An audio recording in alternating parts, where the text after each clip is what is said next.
The 93X Half-Ass Morning Show podcast is sponsored by Standard Heating and Air Conditioning. Install a new furnace and AC combo and save up to $3,000 with manufacturer and utility rebates along with Standard Heating's discount. Visit standardheating.com. The 93X Half-Ass Morning Show. 93.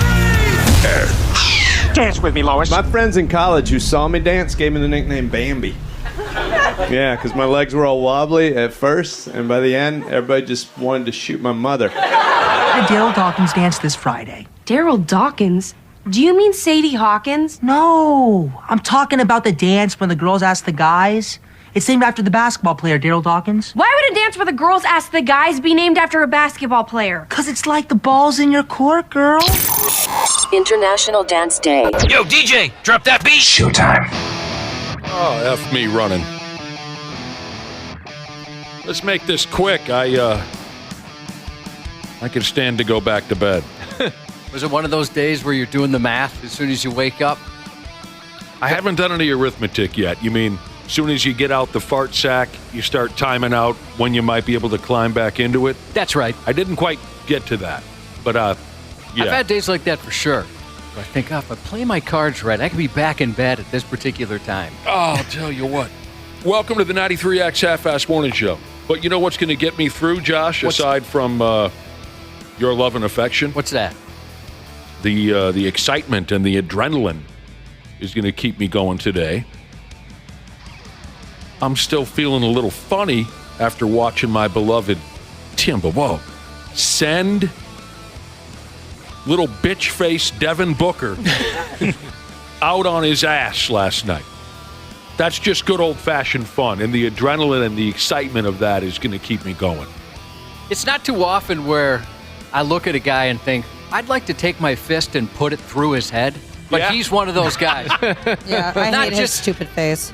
Not just because of how he is on the court, but just his face. He just has a face like he thinks he's better than everybody else. He's got that face. He does. It's very punchable. Maybe off the court he's a super nice guy, and then I'll feel terrible about saying I don't know the guy. He's like the Ryan Suter of the National Basketball Association. He's just, for the first time, now I am doing some arithmetic, Josh, I am. 20 years, is that what you're going to say? Yeah, for the first time since I was 32 years old, the Wolves are headed for the second round of the damn playoff. And that's pretty damn cool in my book. It's awesome. It's weird seeing a Minnesota sports team do this great. Do you feel funny? It feels good. I still feel a little weird. Like somebody's gonna come out of a closet and be like, "Ha, you've been punked." Yeah, like the league's going to come out like, oh, actually, we're overturning that. Phoenix moves on. And they swept.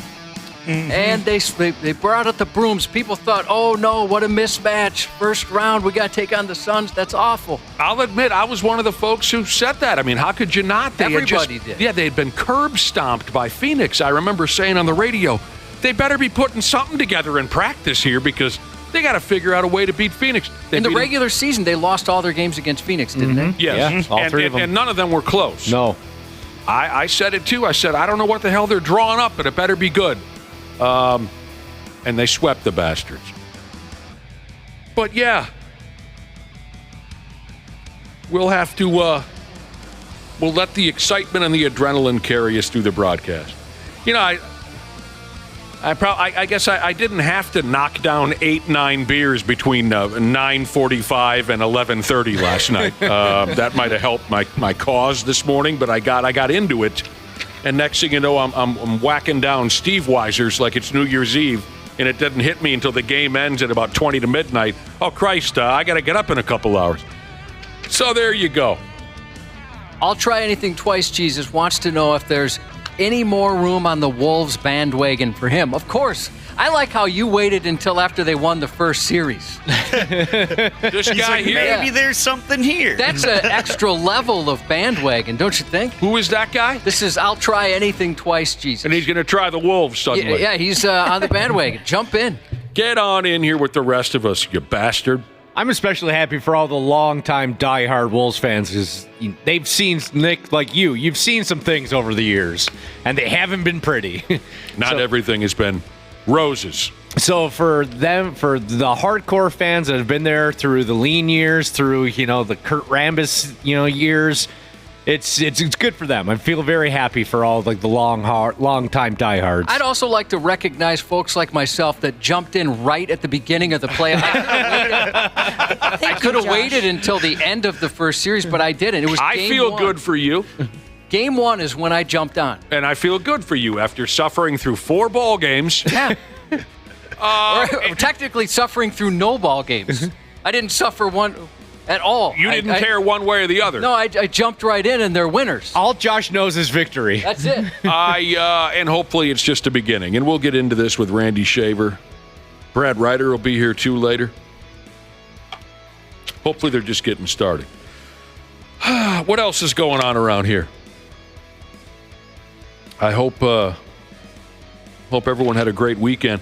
We better have something, because I just got a text message from somebody. They didn't leave a name. They're checking in from Rayville, Missouri. What's going on there? Yeah. Well, they want to know what's going on here, because the text message simply said, checking in from Rayville, Missouri. Never heard of it. And the rest of the text message, I'm going to try to present it exactly the way it was meant to be presented by the author. What's up? Nice. So they're looking to us. Population 242, Rayville, Missouri. Yeah, I just looked that up. That's nuts. We can't ask him what's going on. They're looking to us for what's going on. Rayville, Missouri, the Wolves, we covered that. We'll get back to you. We'll get back to you when we come up with something else. Well, the Wikipedia page on Rayville, Missouri is awful short. Yeah, not a lot there. Just like the population. 280 people? 242, I think I said. Not a big town. That's a whole nother graduating class, adding that many people. So yeah, right. Says the village is a total area of 0.25 square miles. Thanks for checking in. 0.25. I could run that. Get back to us. Okay, we'll let you know what's up. We will. But let us know what's the background here. What are you doing listening to us in Rayville, Missouri? Were you from here? Get back to us. And then we can get a whole thing going with you. Back and forth on the text machine. All right. We have any guests today on the show?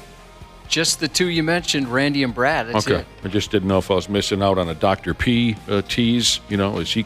Okay, fine. No Dr. P. Josh. Yes, sir. I have a question for you. How much money you pulling down these days? How much money? Yeah. Yearly? Yeah. Okay. It depends on the year. Couple mil. Dude. Easily. Not bad. Ain't bad at all. Hey. What if I gave you a couple of 20s? Look. I know you radio people don't make much, unlike myself. I know you radio people don't make a lot of money. I do. Here's a couple of 20s. Go have some fun on me. I've had that exact same situation. Yeah, me too. As have you. I need to find out if you're rich. I'm not. I'm just shy by a few $100,000. By a few $100,000. Yeah. Let's see what happened now. There's a new report on the internet that looked into how much you'd need to earn to be rich in all 50 states. Oh, I don't want to hear this. This is going to be depressing. Well, you might be surprised. You won't be surprised. Well, if Cubby's pulling down a couple mil, you got to be in that same neighborhood, right? Yeah, Wobble? just 100,000 shy, I think. You're only 100,000 shy of $2 million? Yeah. I was just joking around. Yeah. You're getting paid a lot. Yeah.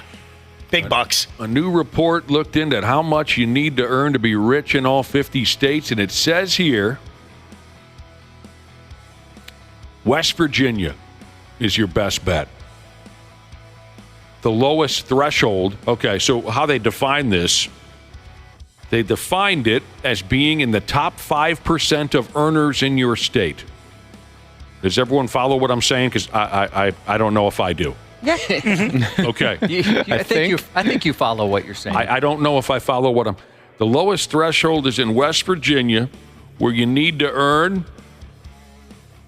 $329,000 a year to be rich.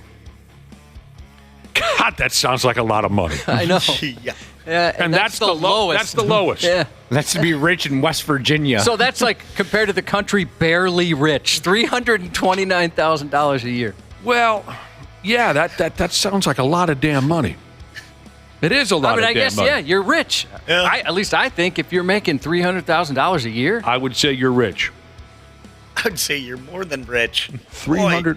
And, okay, keep in mind that, the differences between one state and another isn't terribly large.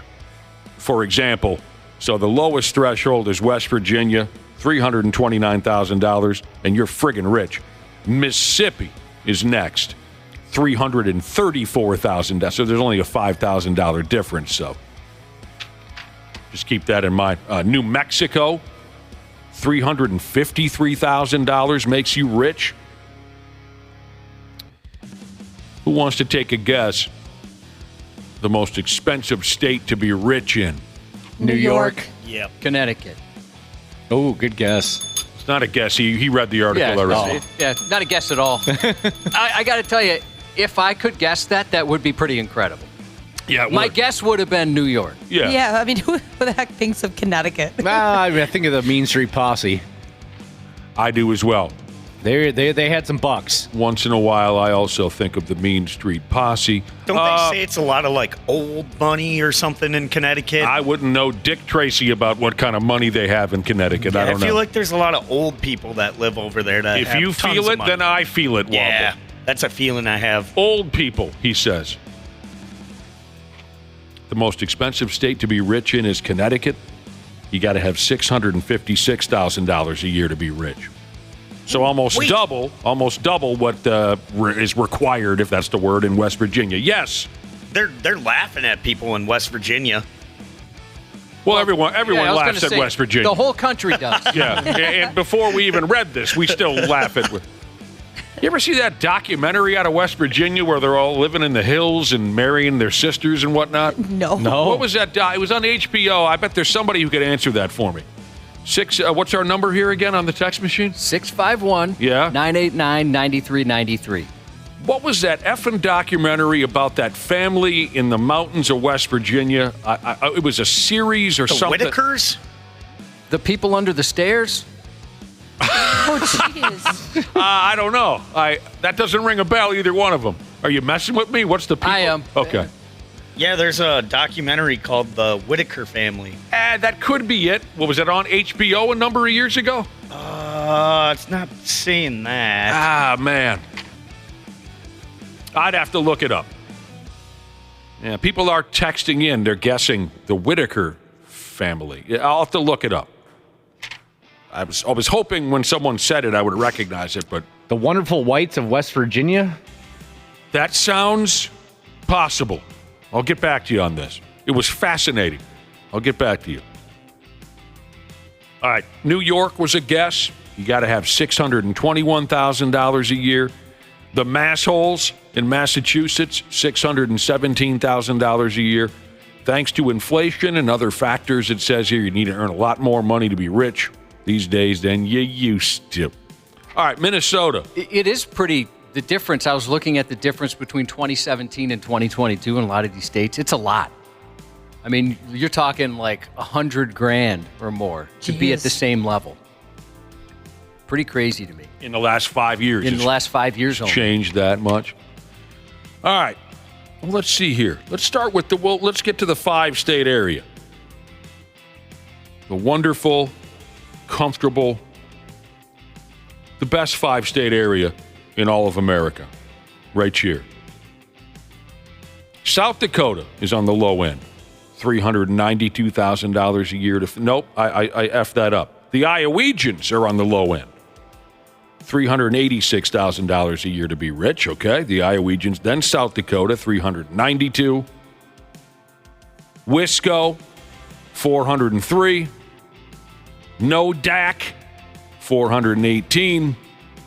And we're the richest of the 5 state areas, at least depending, or not depending, according to how this is all worked out.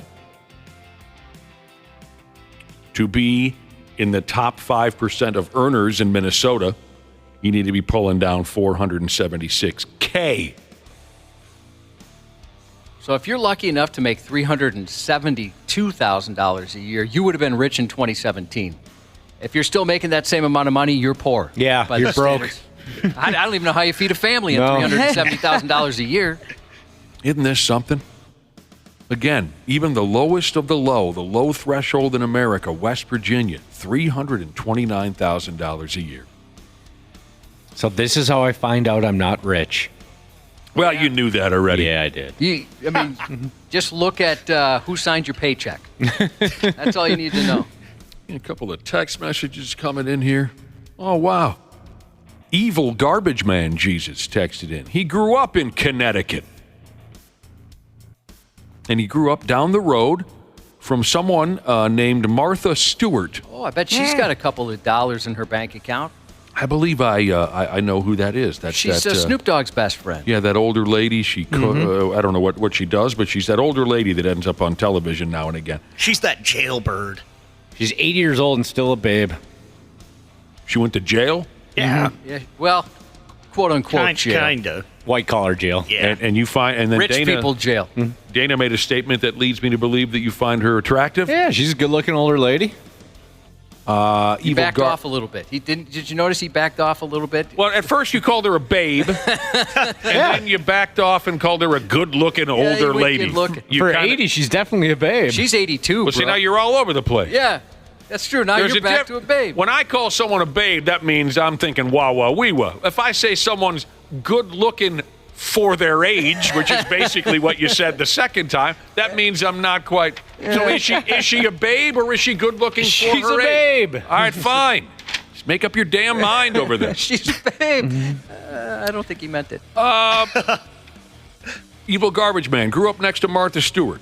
He says our area was considered Little Manhattan. That sounds fancy. Is that what you mean by that? You grew up in a fancy area? Well, if you live next to Martha Stewart, you must have. Yeah, definitely. I knew a gal back in the day who also lived in Connecticut as a child, and she lived down the road from, not Martha Stewart, Ace Frehley. That's pretty cool. Did you ever run into him?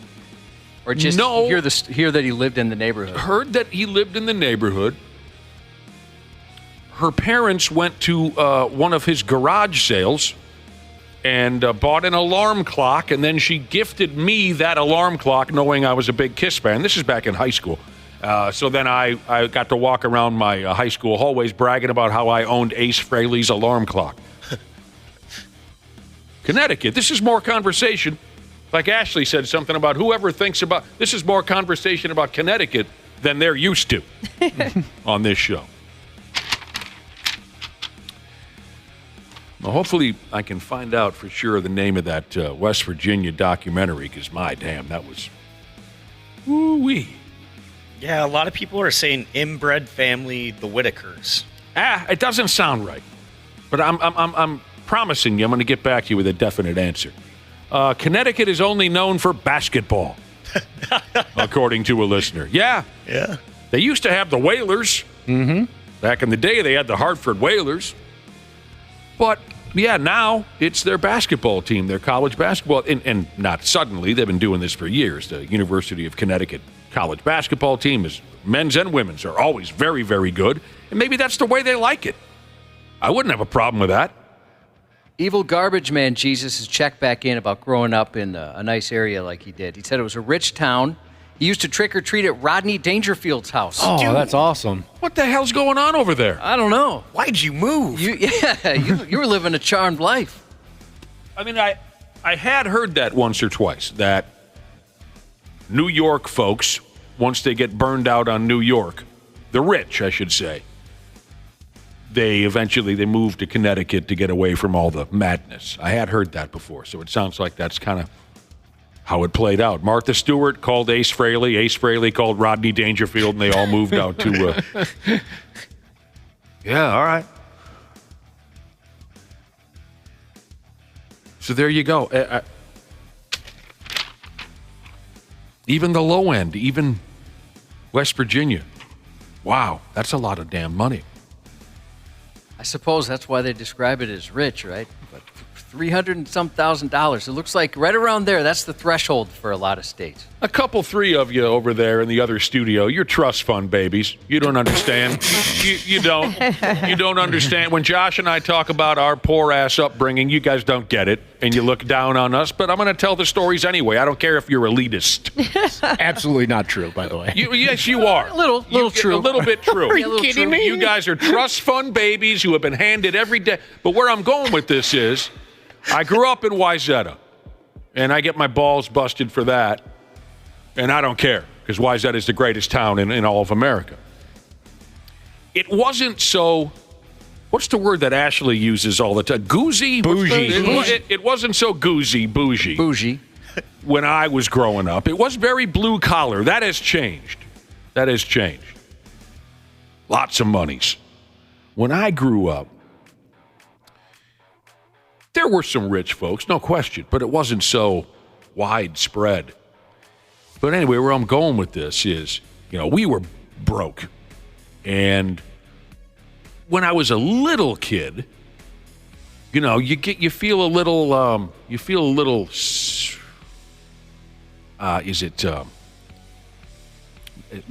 what's the word I'm looking for? I don't feel so good about myself. I'm embarrassed, shame? Insecure about the fact that I was so broke. I didn't have a job. I was a grade school kid. I did feel a little insecure, a little self-conscious was also the word I was trying to find, because I did hang out with some very wealthy kids. We were friends, and, there was a big difference between my folks' house and their folks' house. And I was self-conscious. I was embarrassed by my folks' place, because I knew what they were used to, meaning my buddies. It never was a problem, though, and I was nervous that someday something would happen. And again, I'm a grade school kid. And then one day, I got in an argument with one of my best friends at the time. His family was very rich. We were very much not. Big argument in class. I don't know what we were originally fighting about, but it ended up, fifth grade or something. The kid turns to me and says, "Yeah, well, your family doesn't have any decent furniture because you're poor." I knew one day it would come to that, right? We'd have a rich versus poor fight, right? And it pissed me off so bad, I beat the living hell out of him right there in the middle of class. We made up. We remained friends, but, that was, one of my experiences from my youth of, the rich versus poor, money versus no money. Good thing you beat him up so that they could afford the medical bills. That's true. The other way around, he would he'd be mangled to this day. And you know what? It was one of those rage beatings, too, where I was kind of screaming as I was doing it. Just windmilling. Just a madman type, just psycho stuff. And it was all that built up. He didn't deserve that terrible of a beating for what he said to me, but it was all that pent up nervousness, I guess. I remember the day I realized that, some of my friends lived completely different lives than me. The broke people, yeah, they were there. It was so weird. I went to my friend's cabin, and her cabin was 4 times the size of my family's house. Yeah, exactly. It's what is this? It's funny when they call those just cabins. live here? Mm-hmm. It's a mansion on a lake. It's not a cabin. I don't think I realized we were poor until maybe 5th or 6th grade, when I started going to friends' houses that didn't live in the neighborhood. The friends that I had were all in the neighborhood, and they had houses like we did. I remember the first time I ever went to a house that had a double door on the front, and I thought, my God, it's the Rockefeller. I couldn't believe it. I'd never seen that in real life, just in double movies. door. This is the Fresh Prince of Bel Air live here? What's going on? Welcome. Which one do I enter in? Or they had more than one TV for less than 9 people that we had in our house, That kind of thing. I thought, gee, or name brand food. I didn't realize that so many people lived that way. Actually, a stocked fridge. Cars that weren't 40 years old. Exactly. Constantly being worked on. Held together by rubber bands. Yeah, there you go. All right, what else is going on? So we got Brad Ryder and Randy Shaver checking in. Our co-workers are trust fund babies. They don't want to admit it. My mom's listening right now. She's like, okay, Josh, where? Do you have it? What does that mean? Have what? Her money, her trust for all her money that she's given to me. Why is she coming after me? I just said it for the first time right this second. Yeah. Does she not realize that was Nick that said that the first time? I ain't scared of your mother. I am. I know the friggin' truth. Rich bastards. See, she can afford a phone to text us this early. Yeah, that's true. She got the newest iPhone. She's up balancing your portfolios. Yeah. What's up with that? All right, here we go. Monday morning. I know a lot of you are a little tired staying up late watching that Wolves game, but it's a beautiful thing. Moving on to the next round. Randy and Brad will have plenty to say about it. But thank you very much for joining us. Half-assed morning show. They're loud, they lose control, they do their little circus act. They're a nuisance. 93X. Our experienced and certified technicians at Standard Heating have been trusted to keep our fellow Minnesotans comfortable and confident for over 90 years. We're ready to do the same for you, providing comfort you deserve since 1930. It is the triple savings spring sale at Standard Heating and Air Conditioning. Install a new furnace and AC combo and save up to $3,000 with manufacturer and utility rebates along with Standard Heating's discount. That's a trifecta. Visit standardheating.com. What companies would you want to work for? Just Capital is a nonprofit that tracks which companies are a force for good. Companies like Bank of America, which just earned the prestigious Just Capital 2024 seal. Bank of America is ranked #1 in the banking industry and #1 for their ongoing commitment to workers, offering best-in-class benefits, including a minimum wage of $25 an hour by 2025. Visit justcapital.com to learn how a just business is a better business. Furnished by Just Capital. Stupid news on the Half-assed Morning Show. All right, I told you I'd get you a definite answer on this brain fart I was having earlier. We got to talking about the state of West Virginia, and there was this documentary type of a setup on HBO years ago that I watched about a family in West Virginia, and I couldn't think of the name of it. Wapple, you were right when you were tossing out guesses. I wasn't sure when you originally said it. I had to look at some pictures online to make sure it was the right production. The Wild and Wonderful Whites of West Virginia. That was the show I was watching. Oh, Christ, this is years. In 2009, I think they said it came out. Really fun documentary. People have been texted in saying some of that family lives up here in the metro now. But I'll tell you, if you can get a hold of it somehow and give it a look-see, it definitely gives you a look at a completely different type of lifestyle. The Wild and Wonderful Whites of West Virginia. A lot of folks texted in and guessed some show called The Whitakers. Someone texted in and said Hatfields and McCoys. No, this is a real-life documentary type of thing. And some of them are up here in town. Well, word up. I thought that was a joke. I thought they were joking around like they live next to the same type of people in that, but maybe they do live here. That's what I'm being told. Yeah, I saw that, and I thought maybe they were joking around with us. All right, here we go. I'm glad I got that out of the way. And the rest of you seem quite excited about it as well. Oh, a 2009 documentary about West Virginia? Hell yeah. At least Josh, played along. The rest of you are just... It's unbelievable around here, Josh. This year's a damn shame as we start the stupid news. Guy goes out for a couple of Steve Weisers on a Monday night. He brings along his girlfriend, and things got squirrely. He's a 66-year-old pimp. She's 47. On the surface, that sounds pretty cool, but trust me, not this time. In terrible Key Largo, Florida, last Monday night, 1 minute, this couple I was telling you about, they're enjoying a couple of cold ones at a joint called the Caribbean. And the next thing you know, the girlfriend cracked a beer bottle over her boyfriend's skull, and then she threatened to cut his pecker off for him. Man. Bet that hurts something fierce, getting hit over the head with a bottle, like in the movies. That's what we get, huh, Ashley? When we take you out for a couple of beers on a Monday night, that's what we get? Well, I want to hear what he did to deserve this. He didn't do jack-ola. I like the solidarity you have with other women. Yeah. The two of them had an argument inside the bar that then spilled on outside the joint onto a dock. And that's where she rang him upside the dome with a damn long neck. Heather Cruz is the gal's name. And, of course, violent, unattractive scumbag Heather tried to get folks at the bar to believe that she was defending herself. Liar. She made herself out to be the abused, helpless girlfriend. She claimed that her boyfriend had grabbed her by the neck and took her to the ground, but she didn't have any marks on her. A witness told the cops that Heather Cruz was the aggressor. The witness also said that Heather was, quote, saying some crazy stuff, including threats to cut off his penis. Oh. You ladies just love that move, don't you? Yeah, definitely.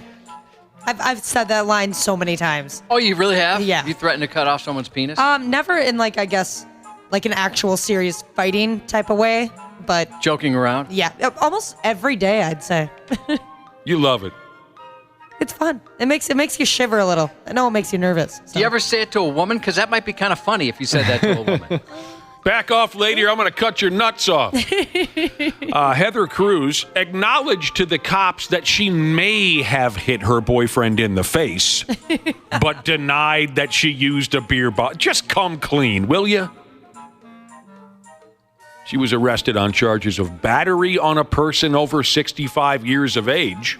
Did you know we have that coming at one point, Josh? If you and I make it to 65, if someone tunes us up, we can dump that charge on them. I look forward to that. What kind of a scumbag's battering a person over 65 years of age, we get to say? We could start talking back to people at that point. Oh, nope, don't hit me. I'm 65. Shoot. I'm going to get one last one in at 64. The night before I turn 65, you're going to just walk up and punch me right in the face? Day before. Yeah. Wapple, I'd appreciate that.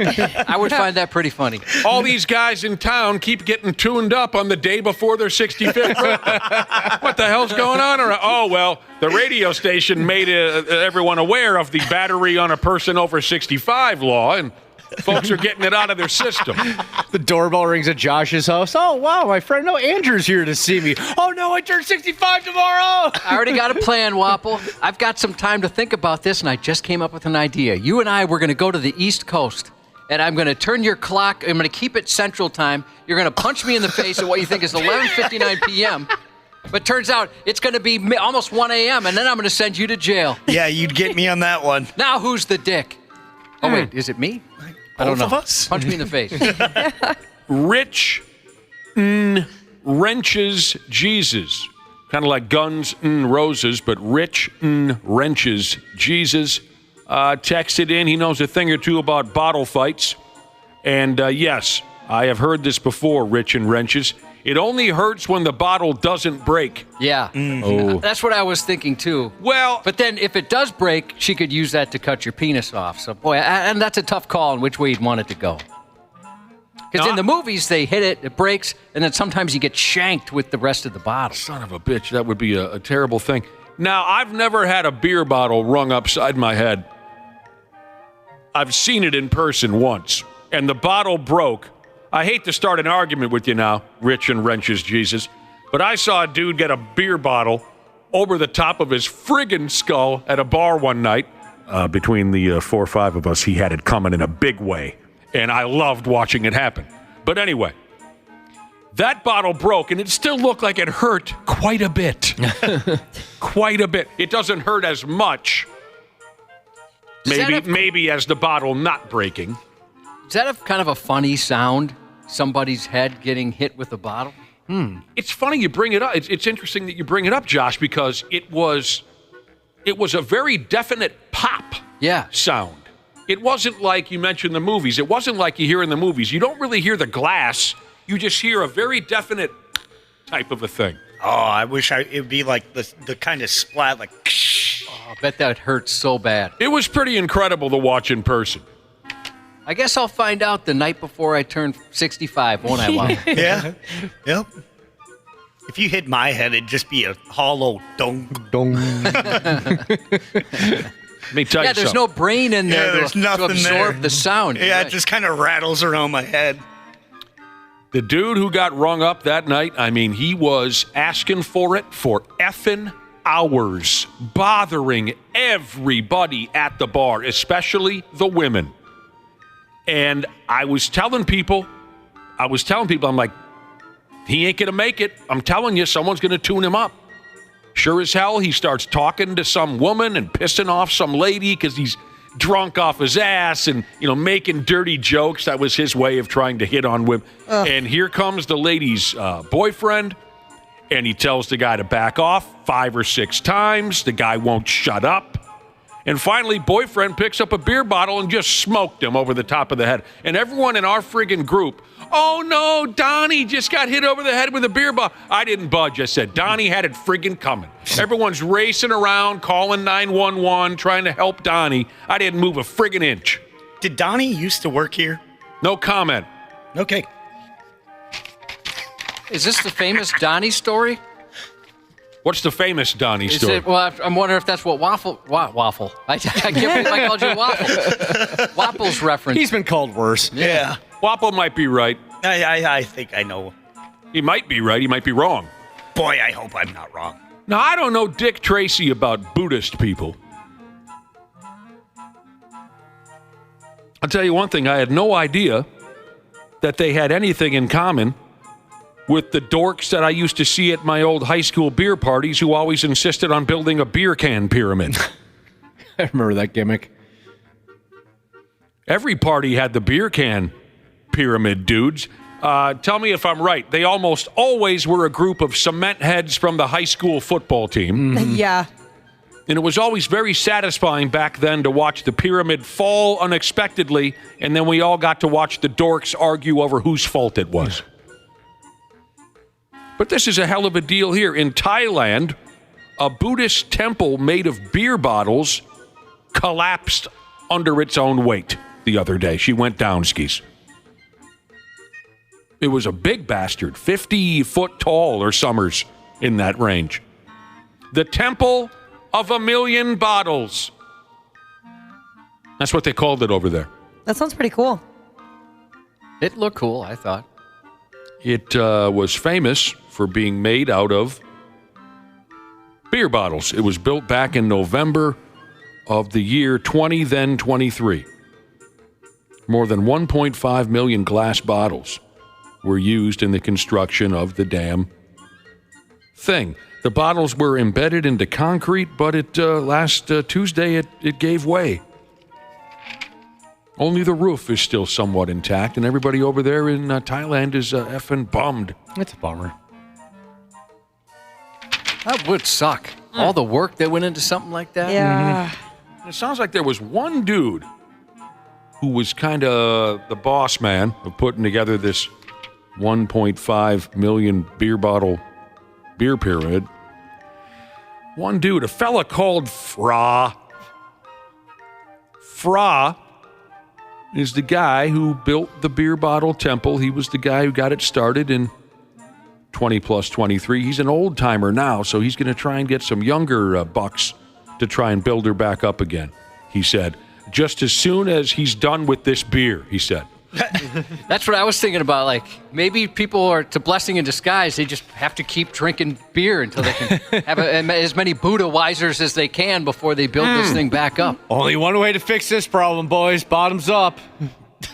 He said, just let me wipe out 5-6 of these beers and we'll get her going again. That's what Fra said. That's a damn shame. I saw a picture of it when it was up and standing. It was pretty looking.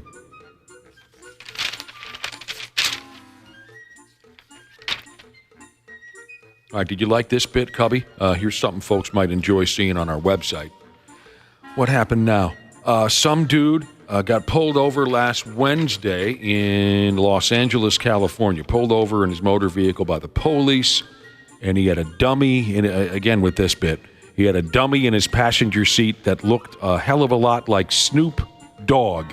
You know the guy, right? Yep. Snoop Doggy Dog.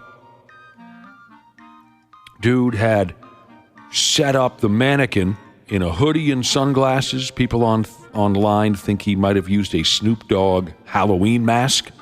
It was very realistic looking. I didn't see the pictures. Is it wonderful? Yeah, I mean, I wouldn't have pictured Snoop Dogg right away, but there is a tiny resemblance. I turned my computer, but I can't. There's only one rapper that I'd want sitting shotgun in my motor vehicle, and unfortunately he's passed on.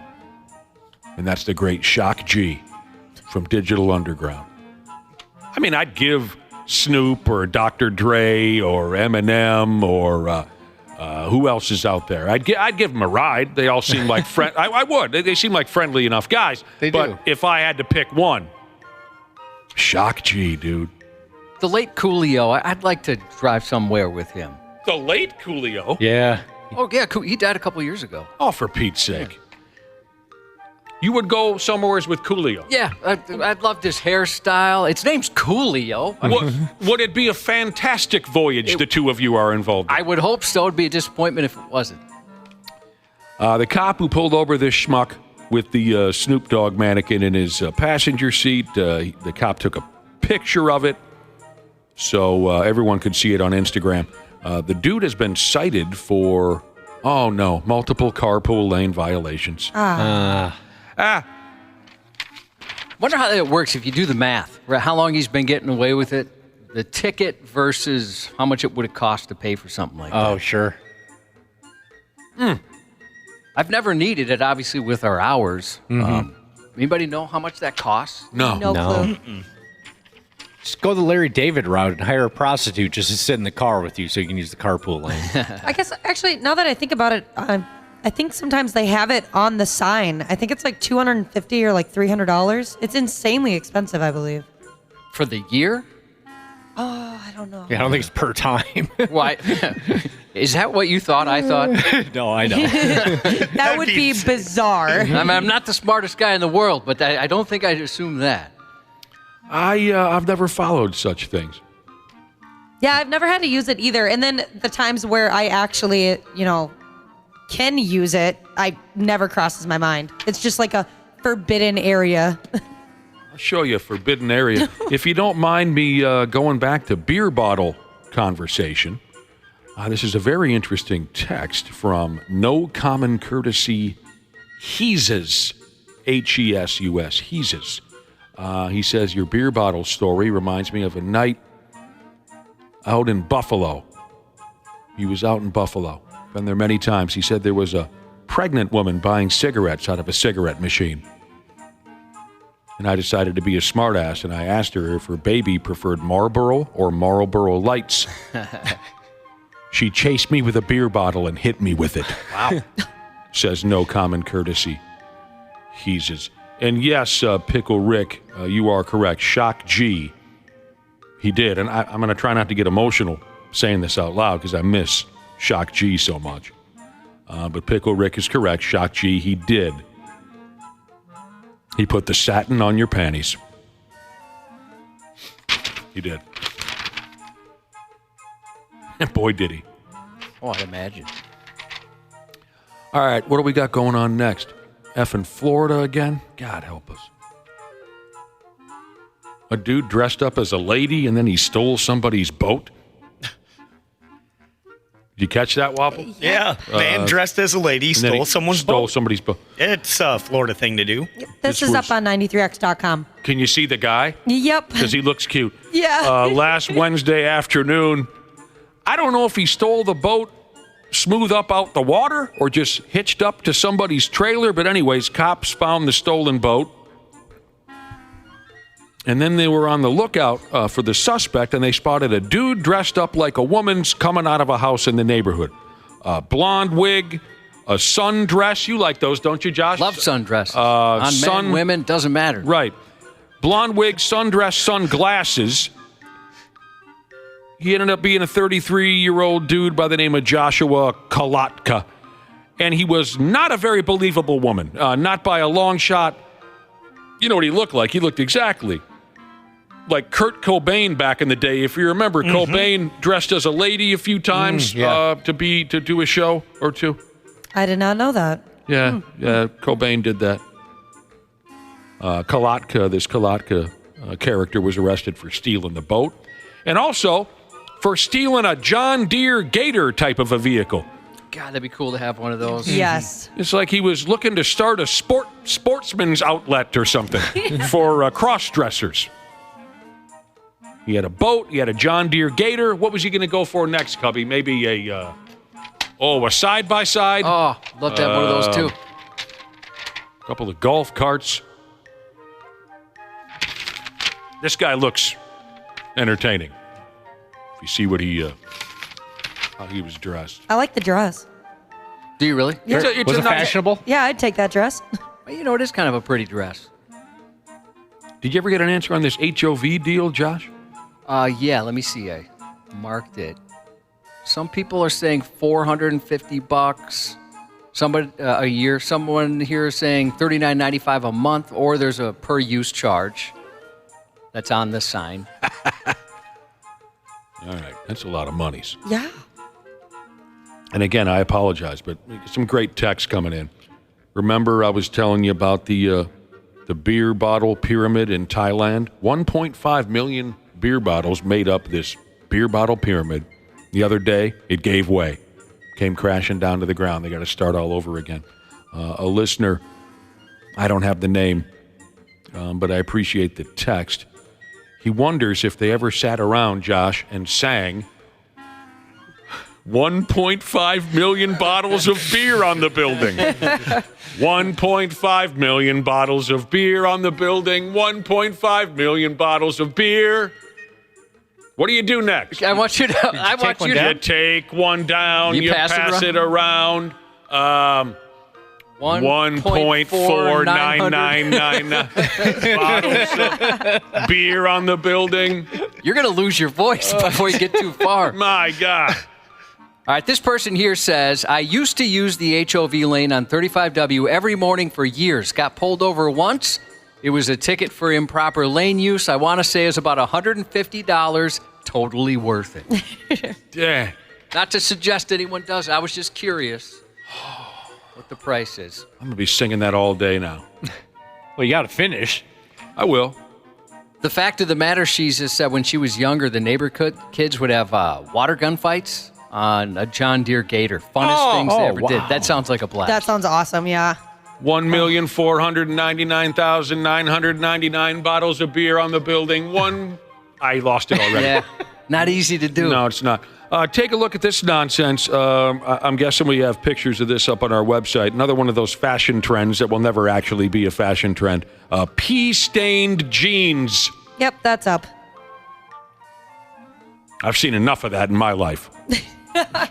Some of the guys that I used to drink with, I've seen enough pea-stained jeans in my life. I don't need to see another pair of pea-stained jeans. Yeah, I've made enough of that in my life. Oh, yeah, that's right. You were a pant wetter. Sure was. Yeah. Don't forget bed wetter. Bed wetter, pant wetter.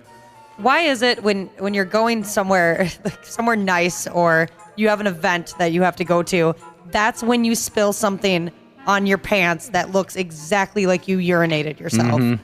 I've never had that problem. Gosh, I'm so unlucky with that. It was like last week or the week before, I spilled water on myself when I was getting in my car to come to work here. And as soon as I walked in, that's the first thing I said to Dana. I was like, I didn't pee my pants. It just looks like I did. I apologize. For the record, I wasn't looking at her crotch either. I would not have noticed the water whatsoever. I know, but I had to make sure.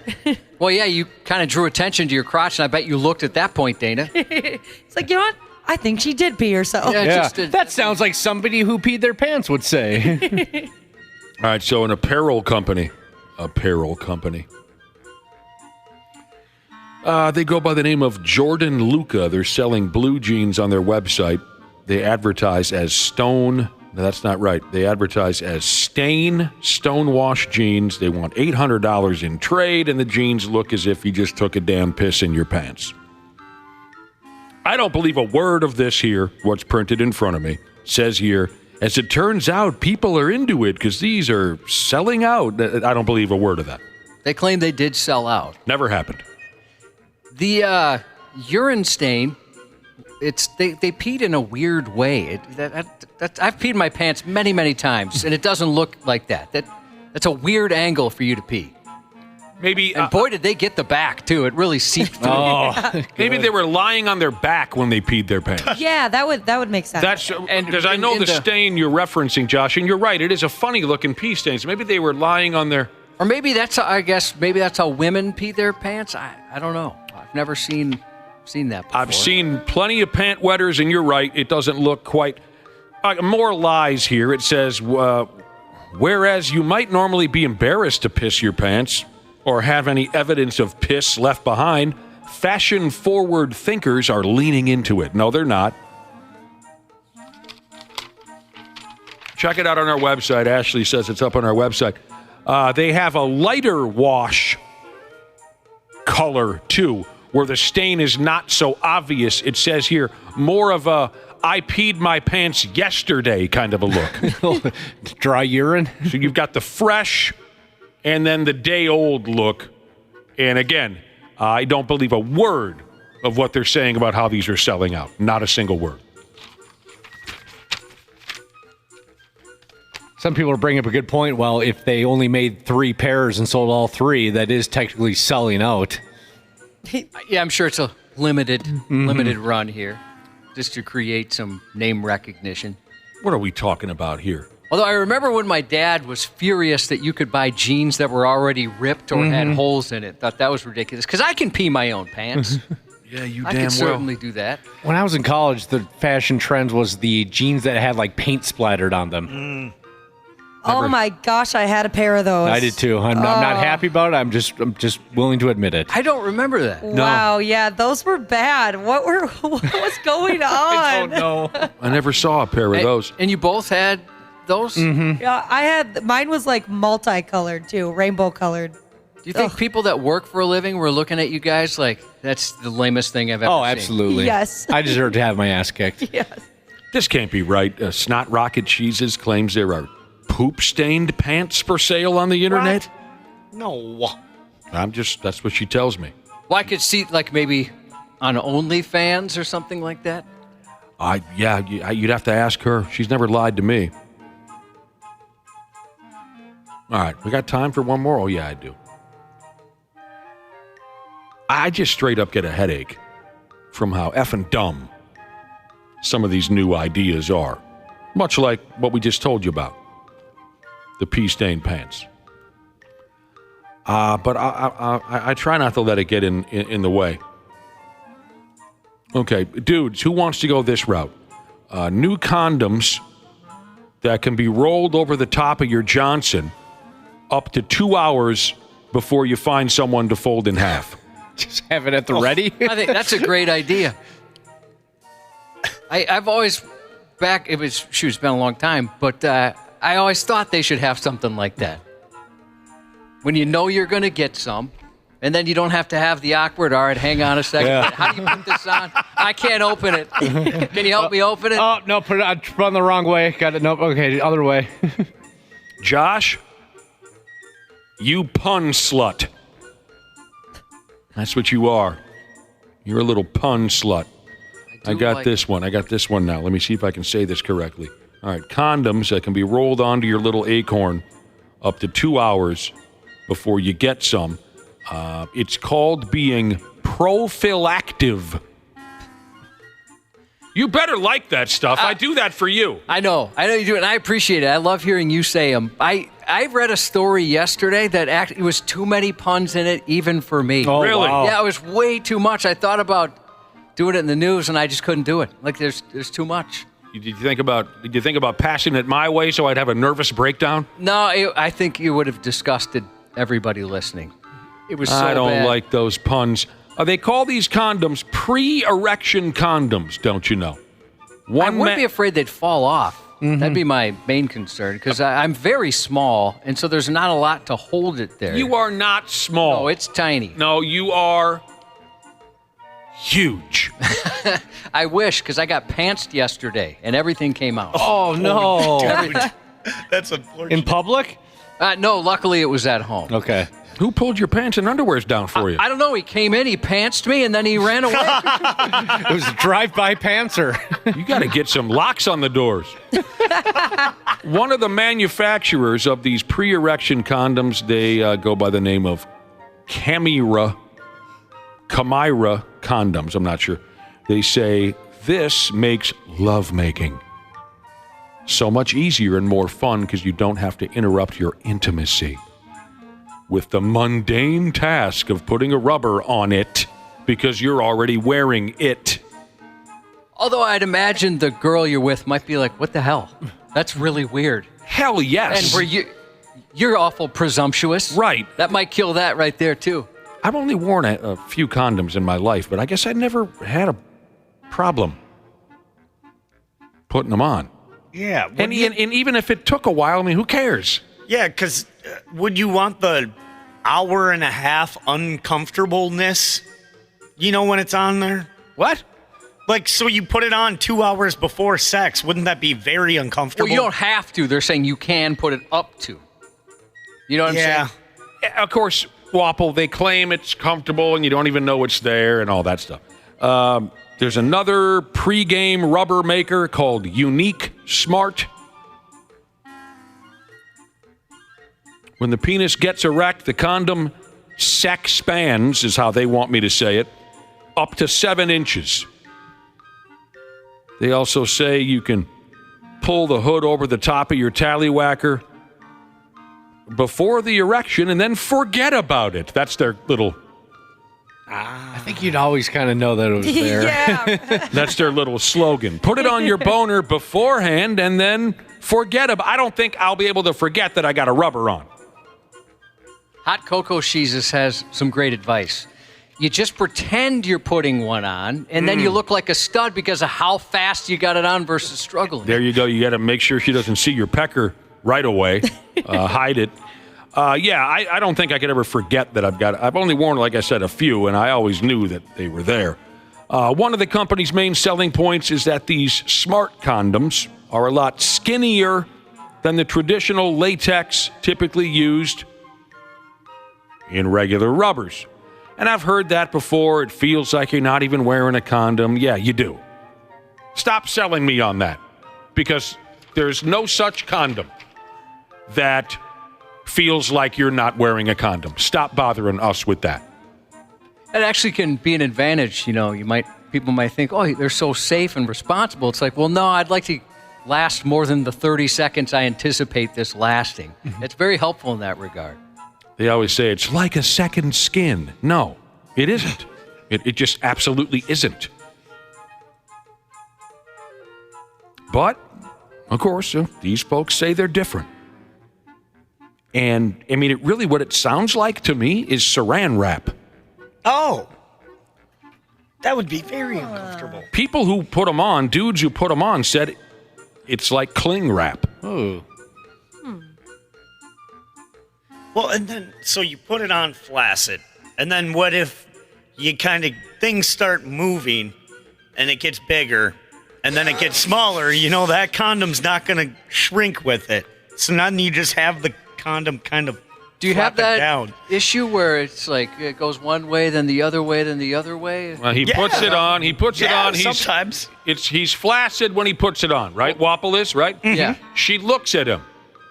Yes. No longer flaccid. Yes. Boing. She looks away. It goes back down. Yep. She looks at him. It goes back. So you're saying you're all over where are you at right now? Right now? Yeah. Oh, I'm flaccid. Good for you. 3/4. I'll change that. Wapple, I don't know how to answer any of these questions. Just know that they claim they're different than everybody else. I don't know. They didn't mention anything about toggling back and forth between hardens. Yeah. So they didn't say anything about Well, that. I don't see it being like a yo-yo, you know, it kind of grows and shrinks with the penis. Yeah.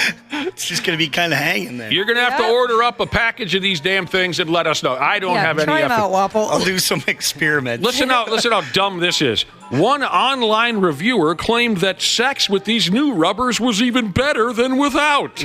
Oh, shut up. There's no such thing. Stop with these lies. You don't even know it's there. Yes, you do. It feels better than without one. No, it doesn't. Wasted years, Jesus, on when I said a normal sex session with me might last like 30 seconds or so. And he goes, 30 seconds? Brag much? Again, if you want to look it up, Unique Smart and Camera condoms. All right. Put it on and then forget about it. I can just see the late night television ads, right? Some dorky dad wearing a sweater, you know, and a collar. He's just the stiffest looking guy in town. I don't mean that by stiffest, but. What if you got absolutely... Oh, here we go again. You got absolutely hammered. Yes. You forgot this was on there, and then you peed your pants. That was one of the questions. That's gonna be a problem. That would be an issue, Wapple. Well, you're not going to pee your pants. You're just going to fill that damn thing up like a water balloon. Yeah. It explodes. It's like the water balloon game at the county fair. It just explodes in your pants. There's all kinds of problems, Wapple. I don't have all the answers. I wish you did. Me too. Sports on the 93X Half-Assed Morning Show. Anthony Edwards delivers a little something extra. I was trying to get Rudy to do it with me, but he would never make eye contact with me, which was crazy because I threw you the ball for the and-one, bro. Yeah, it's all good. Yeah, my boy got the and-one, man. I was just happy about that. What did you make of Anthony's antics at the end of the game? You win the game, do whatever you want.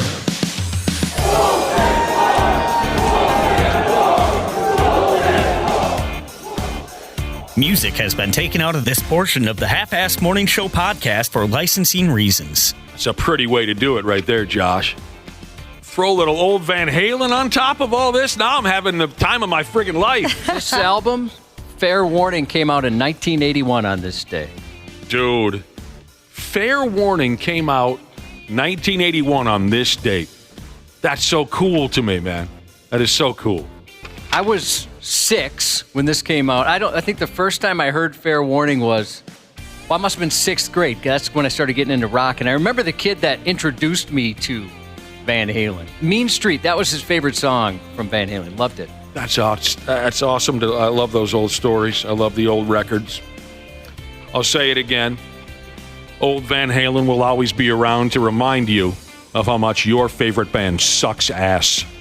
And what was that audio of A1 from Day One doing the DX chop? DX chop. That was awesome. Did you guys watch the extended version? Yes. Mm-hmm. I missed it during the game. I don't think they showed it on television. I was sitting right there. I mean, it was Game Friday. 3. Yeah, Game 3 Friday night. Unless I stepped away, I can't imagine why I would have missed that. I watched the whole game, and I don't remember seeing that at all. Right. But there's been videos coming out on social media where he does, I believe it was 7 chops. I thought I counted 7, and he was very provocative with his hip movement. Yeah, he got some thrusts in there, didn't he? And the look on his face was exuberant. He was very into what he was doing, and that's what so many people like about him, right? The looks on his face. He always, aside from his immense talent and how funny he is, he always looks like he's having fun. His face is very expressive. He was joyous in that moment. Yeah. Dumping 7 or 8 DX suckets. It was pretty funny. On the, what do you call that team they just beat? The Suns. The Phoenix Suns. Yeah, he's nothing like McDaniels. That dude doesn't smile at all on the court. No, he doesn't express himself like Anthony Edwards. So, okay. We'll talk about the Wolves here in a half hour. Brad Ryder, Randy Shaver, they're going to want to talk all about this big sweep. It was a beautiful thing. Coming up in a half hour, we can talk about the rally sausage. What is going on? I love the rally sausage. It's working, Of course. obviously. This is a beautiful thing. The Twins are suddenly playing well. Randy Shaver and Brad Ryder in a half hour. Josh's News is coming up next. half-assed morning show. They're loud, they lose control, they do their little circus act. They're a nuisance. 93X. Our experienced and certified technicians at Standard Heating have been trusted to keep our fellow Minnesotans comfortable and confident for over 90 years. We're ready to do the same for you, providing comfort you deserve since 1930. It is the triple savings spring sale at Standard Heating and Air Conditioning. Install a new furnace and AC combo and save up to $3,000 with manufacturer and utility rebates along with Standard Heating's discount. That's a trifecta. Visit standardheating.com. Former Navy SEAL Sean Ryan shares real stories from real people from all walks of life on The Sean Ryan Show. Comedian John Christ. How long have you been in Nashville? Let's see, 2018 is when I moved here. I lived in an apartment. I didn't know anything about it. I lived in L.A. You were living in L.A.? How was that? Yeah. Well, let's see, good for my career. Sent me to rehab, though, so that's pretty much the sum of it. The Sean Ryan Show on YouTube or wherever you listen. Half-assed morning show. 93X. It does happen. People make some bad choices. Fortunately, this driver made a good choice by pulling over and being able to talk with the deputy and receive the citations instead of trying to take off and get some more charges tacked on top of what he had already done. A video out of New Mexico shows the moment an Albuquerque driver tried to race a stranger, quickly realizing he wasn't going to win because that stranger happened to be a cop. Shoot. The deputy pulled the driver over after the car sped away, apparently trying to get him to race. Hey, buddy, trying to race me? He was. When the officer approached the unlucky driver, the driver apologized. You're only sorry because you raced the wrong dude. I know. I mean, I'm winning that race 10 times out of 10, buddy. You are winning that race every single time. The driver was one of dozens to be pulled over during a street race operation that night. The county said a total of 76 vehicles were stopped, 36 tickets were issued for speeding or racing on highways. You think once we're done with radio, Josh, we'll end up part of the street racing community? You know, it is right over here. Our commute wouldn't change much. You see that quite a bit over here. You could do it on your way to work. That'd be kind of fun, wouldn't it? I think being that cop would be a lot of fun. Is this guy really racing me? He has no idea. Does he know what I have underneath the hood of this thing? Well, probably not much. But you can't outrun radio, I always heard cops say. But that would be pretty funny to watch him take off from you. A New York district attorney put on an infuriating display of arrogance and defiance toward a police officer after she was pulled over for speeding. You don't do that to her. Apparently, Monroe County's top prosecutor, Sandra Dorley, was clocked going 55 and a 35 last Monday when an officer attempted to pull her over. But she drove back to her home and parked inside her garage as the officer followed. She wasn't going to pull over. Of course. The cop confronted her, turning on his body camera. From the get-go, you see in the video, she gives cops an attitude. Just don't understand the hostility towards me. I'm doing my job. No, you're being How am I being an asshole? I am the DA of Monroe County. I understand that, but that doesn't give you a right to go 55 and a 35. I'm the DA. I was going 55 coming home from work. 55 and a 35. I don't really care. Okay, can you please come over here? This is on a traffic stop, ma'am. She then called and complained to the chief of police before handing the officer her cell phone so he can, quote, explain himself. She's not complying with any of my commands. Ma'am, do not go inside. Oh, my God. Ma'am, come outside. You can't just go inside. This is a traffic stop. Here's your phone back. I understand the law better than you. Would you just 953. Can you have a supervisor come to the scene? No. Get out of my house. In the end, she asked him to write her the effing ticket because she's the one who prosecutes the offense, suggesting she, of course, won't prosecute herself. She then released a statement admitting she had driven over the speed limit and was not above the law while claiming she respects police. Sure sounds like it. However, she did not apologize to the officer. It's just disgusting. And arrogance? almost impossible to believe that folks are built like that. Hey, do you know who I am? Yuck. Yuck. I'm going to get your boss on the phone right now. A woman's decision to confront a teenager about her outfit backfired spectacularly. 48-year-old Ida Ann Lorenzo, who describes herself as a Utah State employee, was caught on video pulling down the teen's miniskirt in the lobby of a restaurant, threatening to call authorities about what she was wearing. I happen to work for the state, and if I have to watch your ass cheeks hanging out again, I will call CPS. Do it. I will. Yeah, go for it right now. She's over 18. She is 19 years old. You do not get to touch her. Really? We would love for you to call the police. Stop looking at people. Go ahead and call the police. Probably shouldn't have touched the girl. You're telling me a complete stranger pulled a gal's skirt off She of her? pulled it down. She pulled it down. She didn't like how high up it was riding. I bet that has something to do with the fact that she could never wear a skirt like that. Maybe, I don't know. But she's the one facing charges now, despite the fact she thought the cops would come after the kid. Lorenzo reported the incident herself that night. She told dispatch the teen had her skirt hiked above her, quote, vagina and butt, exposing her pubic hair. Oh my gosh, girl. Because restaurant staff and parents didn't act, Lorenzo said she had to, so she took it upon herself to pull the teen's skirt down. The teenager provided police with video of her in the skirt that night and explained she was wearing underwear, so it would have been impossible for her, quote, pubic hair to have been exposed, as Lorenzo claimed. Later that night, Lorenzo called 911 again, this time saying the video of the aftermath was posted online, insinuating she committed a crime in sexual nature. She explained that because she holds a position with the state, she felt this was a threat on her life. She also took exception to the fact that various social media platforms labeled her as a Karen. That upset her? She was very upset by that. Yeah, well, if you just would have kept your eye on your own friggin' bobber, none of this would have happened. Seriously. What in the hell is the matter with that lady? A police officer asked Lorenzo why she thought it was appropriate to touch another person. She responded saying she only touched the girl's skirt. To this, the officer said such an act was still criminal behavior and not appropriate. Dude. She's the outfit police over there. She certainly is. And she doesn't know what pubes look like, apparently. No, I guess not. Unless they were furry underwear. I don't know what's going on. Good God. Weirdo. The warden of an Alabama prison was arrested earlier this month on drug charges.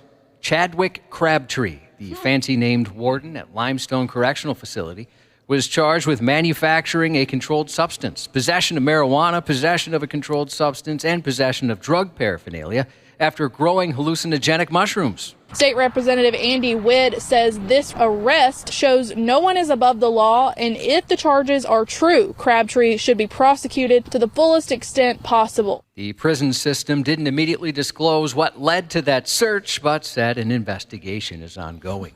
Crabtree. A warrant was issued for a substitute teacher accused of providing a vape to a 7th grade student at an Oklahoma middle school because she wanted them to like her. Court documents say the sub admitted to providing the vape to the student at Eisenhower Middle School, providing it so the student would be her friend, police said. Charges stated she gave the student the vape several times over a 3-day period while at the school. She's facing a charge of furnishing tobacco to a minor. Hey, you want to hit this? She really wanted to be popular in middle school. Do you want to be friends? I don't know. Those middle schoolers are pretty friggin' crazy these days. I might do something to try to befriend them as well if I was fresh on the job. You know what I mean? Yeah. A Catholic priest in Pennsylvania inappropriately used parish credit cards to fund his addiction to cell phone games like Candy Crush and Mario Kart, racking up more than $40,000 in expenses over the course of 3 years. The Reverend Lawrence Kozak was charged Thursday with theft and related crimes after an accountant working for the St. Thomas More Church discovered an astronomical amount of Apple transactions on credit card statements for the church while reviewing their finances. Then detectives looking into the financial records found an Amazon account belonging to the 51-year-old, which had used the parish credit card to buy a backpack, Amazon Fire tablet, and children's chemistry set, which were sent to his goddaughter. The packages included a note signed from Uncle Larry. When interviewed by detectives, Kozak said he was seeking counseling for his addiction to playing and spending money on online games. He said the money wasn't spent on gambling, but rather to power up and gain an advantage in the games he was playing. This is how old is this cat? 51. Oh. And he's hooked on video games. Yep. And then he steals money from a church to buy his goddaughter gifts. Wow. I needed to fund my addiction. Oh, are you hooked on drugs? No, cell phone games. I'll tell you, there was one time in my life I got hooked on the Oregon Trail. I think I spent a few $100s. Did you really? Yep. I have one of those. I had one of those games. It's kind of like Candy Crush in a way, and I had to delete it from my phone. Couldn't do it. I've never done that before. I went wild. A man's wallet likely saved his life when a shooter fired at him as he sat in his car on Long Island. Police say he was in his vehicle about 10:50 a.m. that morning at an apartment complex when the gunman unloaded multiple rounds into his vehicle. Amazingly, he wasn't injured because cops say at least one of the bullets became lodged in the wallet in his pocket.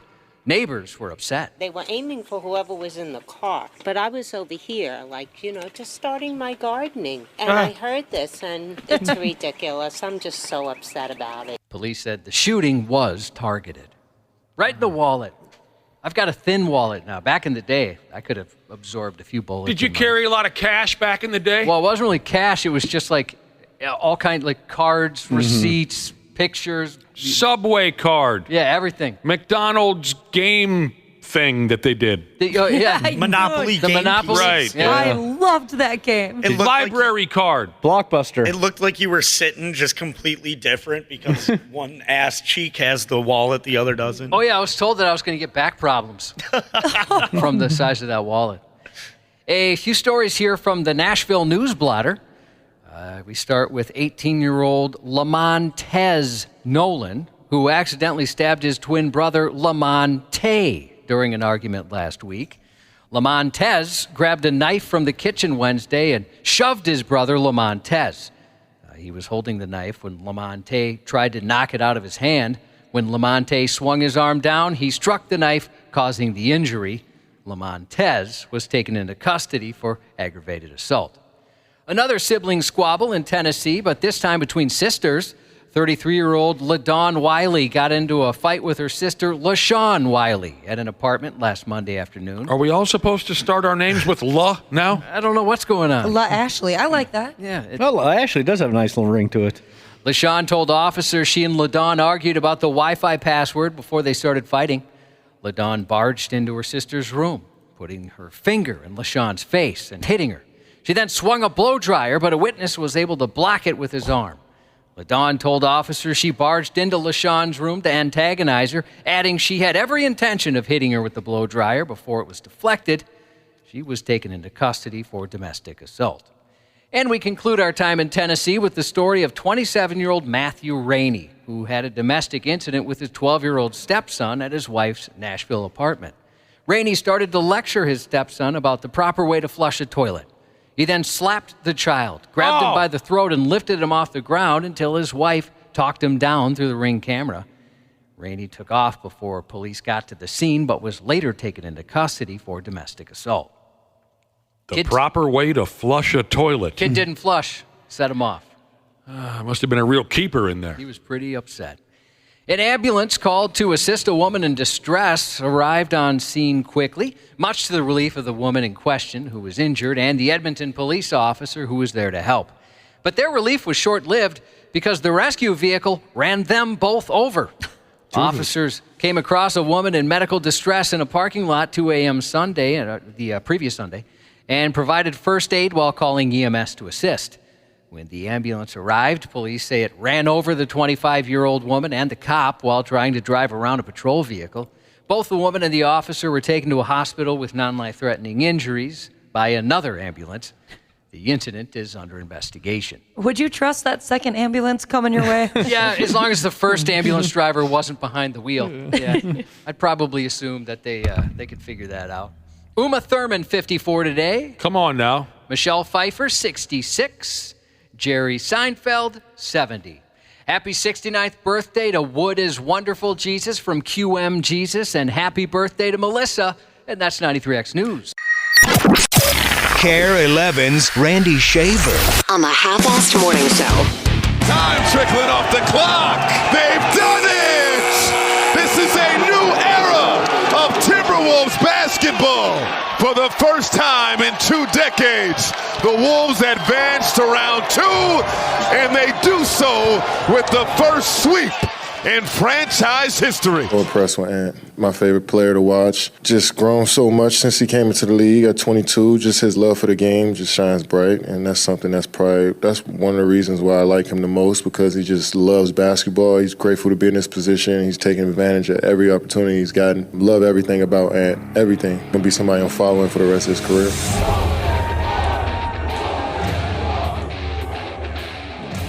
Well, you dirty bastards were feeling a little iffy from the late-night ball game, but I'll be damned, it was worth it. Hello, Randy Shaver and Brad Ryder. Hello.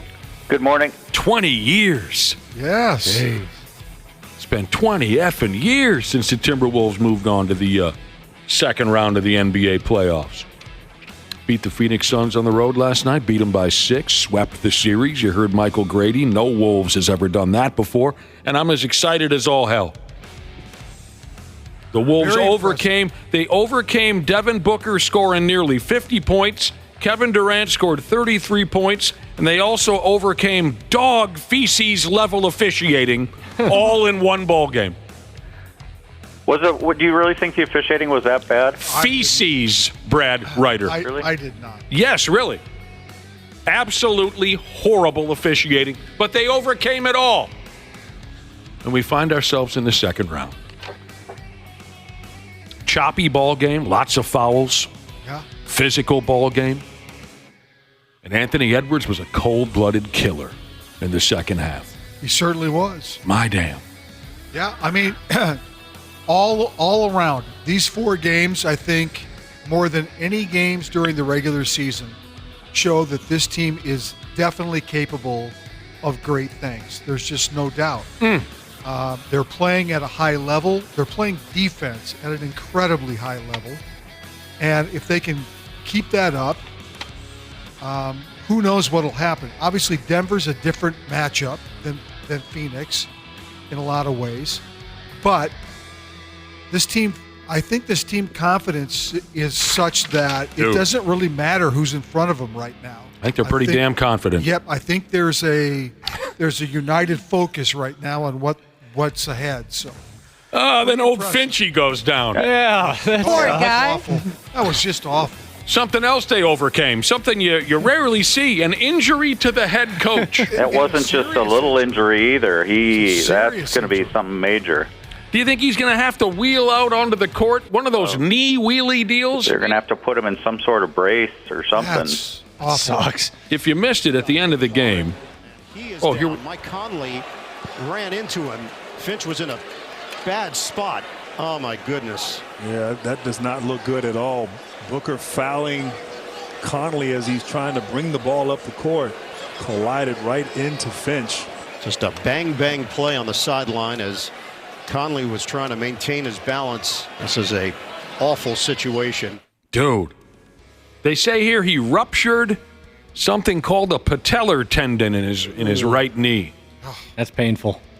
That's the thing right behind your knee bone, I think, which is really painful. Behind the kneecap? It looked like it was like knee to knee. That Conley, when he ran into his left knee and kind of folded it inside. And it just, I mean, he went down like on it, just like a heap. And it's a pretty serious deal. I've heard that injury is more painful than like tearing an ACL or an MCL, because sometimes tearing an ACL or MCL you can kind of still get around on it, but not with this. Not with something like this. Sure looked like he was in pain. Yeah. Did you see? It kind of reminded me. What's that movie you like to watch in the holidays, Josh, with the little kid and Christmas Story? Home Alone? A Christmas Story. Christmas Story. Oh, fudge. Right? Yeah. If you watch the replay of Chris Finch, the slow motion of when he gets folded by Mike Conley Jr., dude, he doesn't fudge. He was doing everything he could to stop. I mean, he's trying. That was oh, man, that's awful. How awkward would that be? It's obviously not his fault, but I'd imagine that's pretty awkward. God, that sucks. So we'll see what he has to do to get around from here on out. Karl Anthony Towns was outstanding, 28 points. But Anthony Edwards, 31 of his 40 points in the second half. Amazing. Dang. The dunk that A1 threw in the Suns' face with about 2 minutes left. I mean, I know it only put him up by 4 or 5 points, but that was kind of the writing on the wall, like this sumbitch is over. Yep. Yeah. Incredible. Well, I like the I don't know if anybody's going to remember this, but they had a defensive series back with about 2 minutes to go in the game, and they were only up 2, where all 5 guys rotated out to shut down the 3, and then somebody made a steal. And if you watch, I don't know if you watch that sequence or if you can find that sequence, but that to me defines the biggest difference between this team and any other team in the team's history. I'll go along with it, Brad Ryder. Was that where Nikhil Alexander-Walker intercepted a bounce pass? Yes. Yes. Yep. Then I know exactly the possession you're talking They about. went around the horn, and everybody was trying to shoot a three, and nobody could. And then they doubled down on Durant, and then they tried to throw the bounce pass in, and he made the steal. And you will go back and watch that play, and that's a play that no Timberwolves team in club history would ever make in that situation. Well, and also Bradley Beal was so bad in this game last night for Phoenix. He made some really bad decisions. I think he was the one that threw the bounce pass. I think you're right. If I remember on the baseline, he just made some bad decisions, could not hit a shot, stupid fouls. I mean, he just really – I think the Wolves frustrated him this entire series to the point where last night was just like the icing on the cake. He just could not do anything correct. And Listen to this here, boys. They took advantage of it. Payroll Jesus has texted the program. I ruptured my patellar in 20+21. I was in bed for 12 weeks. And it was 2 years before I got back to 95%. It will never be 100%. Oh, my God. Thanks a lot, Mike Conley. God, I bet he feels awful. Oh, I know he does. I'm kidding, of course. I absolutely idolize every single thing about Mike Conley Jr. I do. I was so excited when they signed him up to come play here, and it obviously, you know, he's been a massive part of what this team has been able to achieve. Well, it's good that they get some rest, but it's probably better for Finch that he gets about a week off here. Yes. Now, I read, of course, they're going to wait around to see who wins between the Denver Nuggets and Los Angeles. Denver. Okay, fine. It'll be Denver. Likely, yes. They're up 3-1. Yeah. Now, I read that the conference semifinals are set to begin next Monday or Tuesday, but they can move it up to this weekend if a series ends early, like, let's say, Denver eliminates Los Angeles tonight. Does that all sound correct to you guys? They can move it up a little bit, but they won't move it up a lot because they won't want the two series to be awkward. Awkward, yes, exactly. Yeah. Okay, but that's a big difference, really, in my mind, the weekend as opposed to Monday, Tuesday. Well, Oklahoma City is going to win their game, series. They're going to. The Clippers-Dallas series looks like it might go 7. That's the one that could go 7.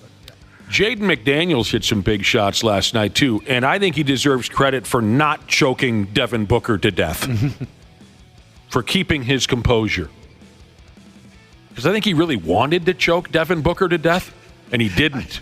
I don't think he's the only one that wanted to choke. No, but he was. Jaden had to guard Booker most. Yeah. And you saw Booker, you know, acting like a little bit of a bitch now and again. I give McDaniels a lot of credit for not choking him to death. I wonder if instead of a kissing booth, they had a choking booth, how long the line of Timberwolves fans would be just to be able to choke Booker. Donate the money to charity. Yeah. A choking booth. Yeah, that's brilliant.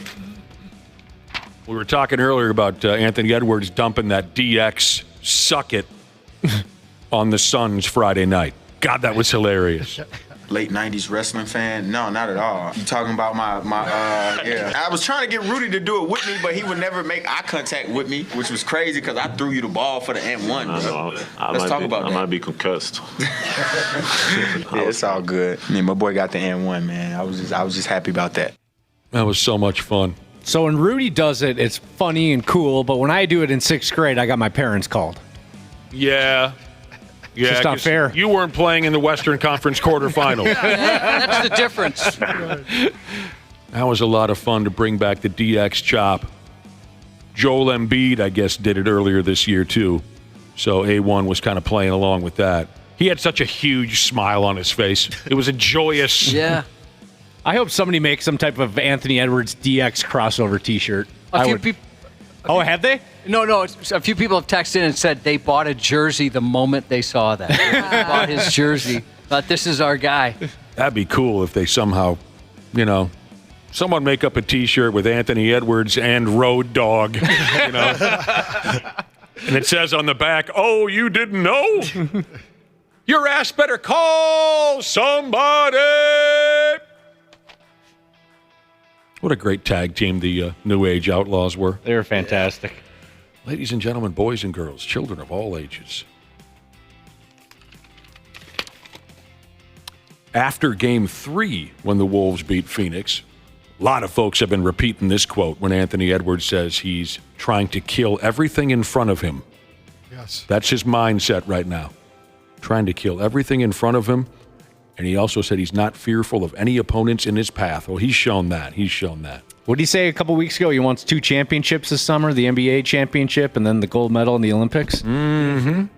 When Shaq said he loved Anthony Edwards, I'm like, I'm with you, Shaq. When I saw him on ESPN last night when he said, I'm just going to kill everything in front of me, man, it reminded me so much of Michael Jordan and Kobe Bryant. They would kill you to win a game. It's not many players in today's game. Everybody want to be buddy-buddy. But, man, Anthony Edwards is letting everybody on notice, yeah, I'm not going to wait for y'all to give me anything. I'm going to take it all, and I love it. Charles Barkley right there commenting on Anthony Edwards. Back to the officiating real quick. This text comes in from it's not 12 inches, but smells like a foot. Jesus. And he's exactly right. I noticed this, too, last night. It's not 12 inches, but smells like a foot. Jesus says, I've been watching a lot of Wolves games with Jim Peterson on the call, and I've never heard him so frustrated with an opposing player and the refs, and the opposing player being Devin Booker. Yeah, Jim Peterson, I think his quote last night, he said, I don't like to spend time commenting on the officiating, but he said, but this is egregious. And it was at times. Love when Jim Peterson and Michael Grady, are they just not absolutely... They're great. The best in the business. They are absolutely awesome. Effing terrific. And I know we're not going to be able to hear him anymore. Yeah, right? that stinks. That's it, right? The rest. I thought it was just the first round that they were going to be. Yeah, it's just the first round. That's that way in the NHL too. Yep. What a damn shame. And I know there were articles written up this year saying, Michael Grady might get snatched up by TNT or something and do national. Well, I hope not. And good for him if he does, because he's friggin' awesome. But boy, I'd like to see these two. They have so much effing fun together, and it makes it fun for folks. Chris Finch, poor bastard. We hope that he's got some good dope and whatnot, and he's not feeling too much pain, and hopefully come the next round, he's able to be comfortable. He'll find a way to be out there. I was surprised he didn't just sit on a chair and watch the last minute of the game. He won't be standing up pacing the sidelines for the rest of the playoffs, but he'll be out there sitting somewhere. It's probably going to drive him nuts to not be able to. Yeah. But Burn anyway, out that nervous energy. He finished third in the NBA Coach of the Year voting, like Randy Shaver thought. They gave it to that Mark Daigneault. Daigneault? The Oklahoma City coach. How do you say his name? Yep. He got the Coach of the Year, which is fine. He had number 1 seed, and the Oklahoma City Thunder are terrific. They earned the number 1 seed. I mean, there's no question. They're outstanding. No doubt. Second place went to Jamal Mosley, the Orlando Magic head coach. Yeah, they could win that series with Cleveland. What? They have played really well. There's a very good chance they'll win that series. Yeah, the other NBA final scores from yesterday, the New York Knicks are on the verge of eliminating Philadelphia, which I would love. It's not often that I root for a New York team, but I want the Sixers to get the hell out of my face. The Knicks beat the Sixers. Clippers and Dallas, that sumbitch is going to go forever. They're tied 2 games apiece. Indiana. Yeah, how about the Bucks? What's wrong with Damian Lillard? They're both hurt. They're both. I only said one person. Lillard and Giannis. It's Damian and... Well, I know that Giannis is hurt, but what happened to Damian Lillard? Damon, whatever the hell his first name is. He's got a leg injury. It's keeping him out. Leg injury. Leg. Indiana's really good. Yeah. I watched a Indiana's lot of that good. game Yep. yesterday. Well, there's not much separation between those teams in the East other than Boston. We talked about this a few weeks ago. There's only about 3 or 4 games of separation between the 2 seed and the 10 seed.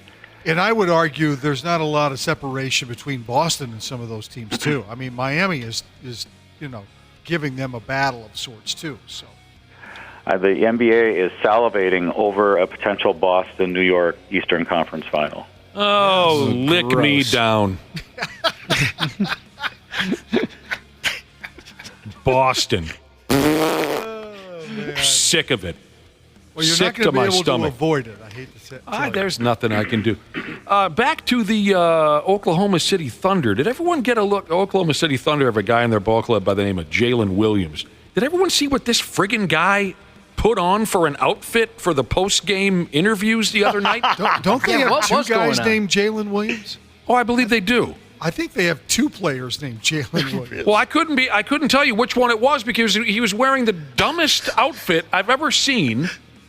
where only his eyes, nose, and mouth was exposed. What the hell? Look at that. What is that? He wore that to the game? That's a real real? outfit? Yo, man, he played well. He looked like a damn idiot, but he played well. Questions about that? You just can't wear anything, kids. Come on, kid. That's Charles again. He doesn't. What the hell? He says. He looks ridiculous. He does look stupid. I don't even know how to. Can anyone even? I can't describe it. It looks like a ski mask, and then it has like jewels around it. Oh, wait a minute. Okay, here's the best way maybe to say it. He's pulled a hood over his head like Kenny from South Park. Yeah. Yeah, pretty much. Only And, just a. And yeah, tighten the strings Yes. on it, so there's just a little hole there. And then, like Wapple said, the hole is bejeweled.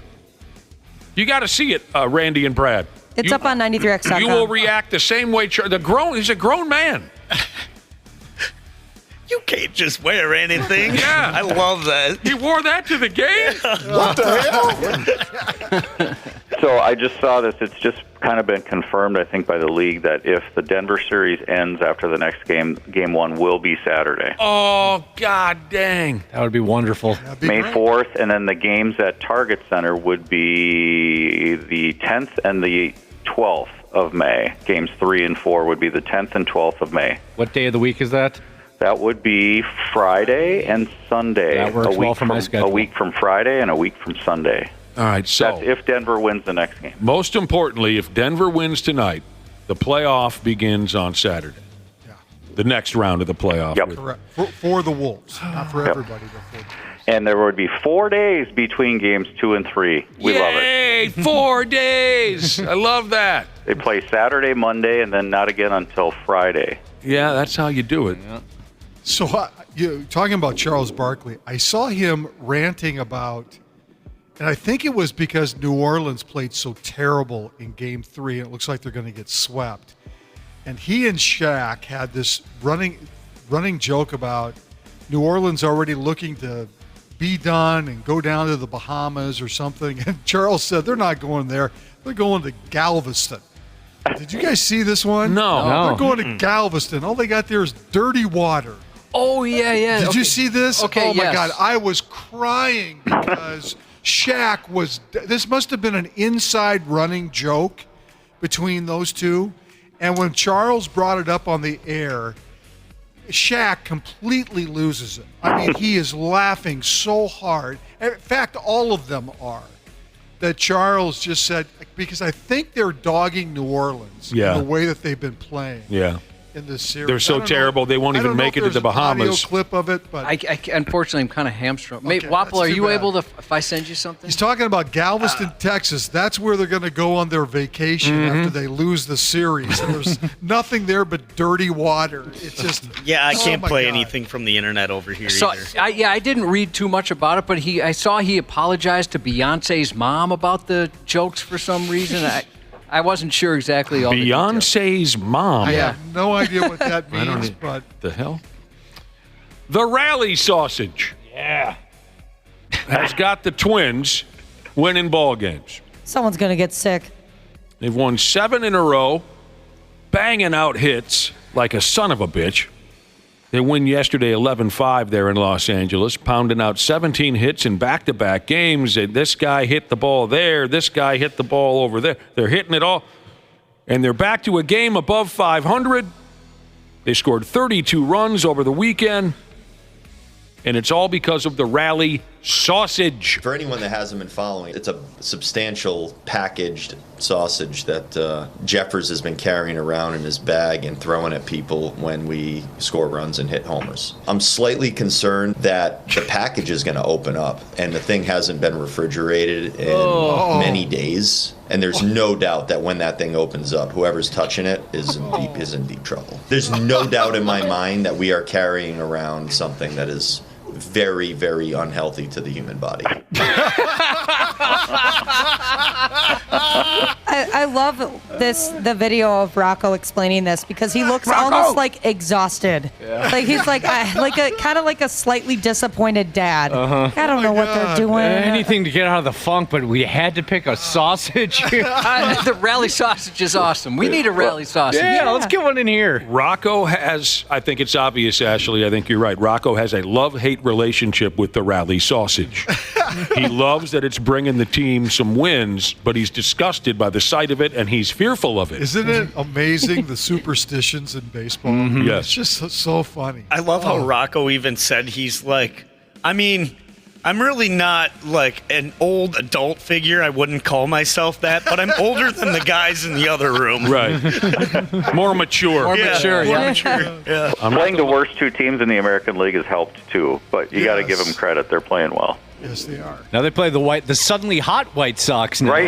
Yeah, White Sox swept the swept the Rays. Well, as long as they got that rally sausage stinking the clubhouse up. You watch them all come down with something Listeria or something. They'll come up with a less unhealthy version of that at some point. Maybe a stuffed Somebody's working on that Somebody already. will create some sort of a Like a rubber stuffed pretend sausage. Yeah, exactly. Hey, Kyle Farmer did an ad for a sausage company, and they sent him the sausage, and he didn't want it. This is what I believe the story is behind the rally sausage. And then the hitting coach, David Popkins, saw it in the clubhouse and brought it into the dugout and told everyone to tap it with their bat before they go up to the plate. Make sure you have your batting gloves on, though, when you go to tap it. This was last week in a game against Chicago, and after everyone tapped the sausage with their bats, they cracked out like 5 hits, so now it's the rally sausage. And it's rotting in the plastic. Oh, my God. That's hilarious. Kyle Farmer had a quote right here. Baseball players are messed up, he said. Yeah.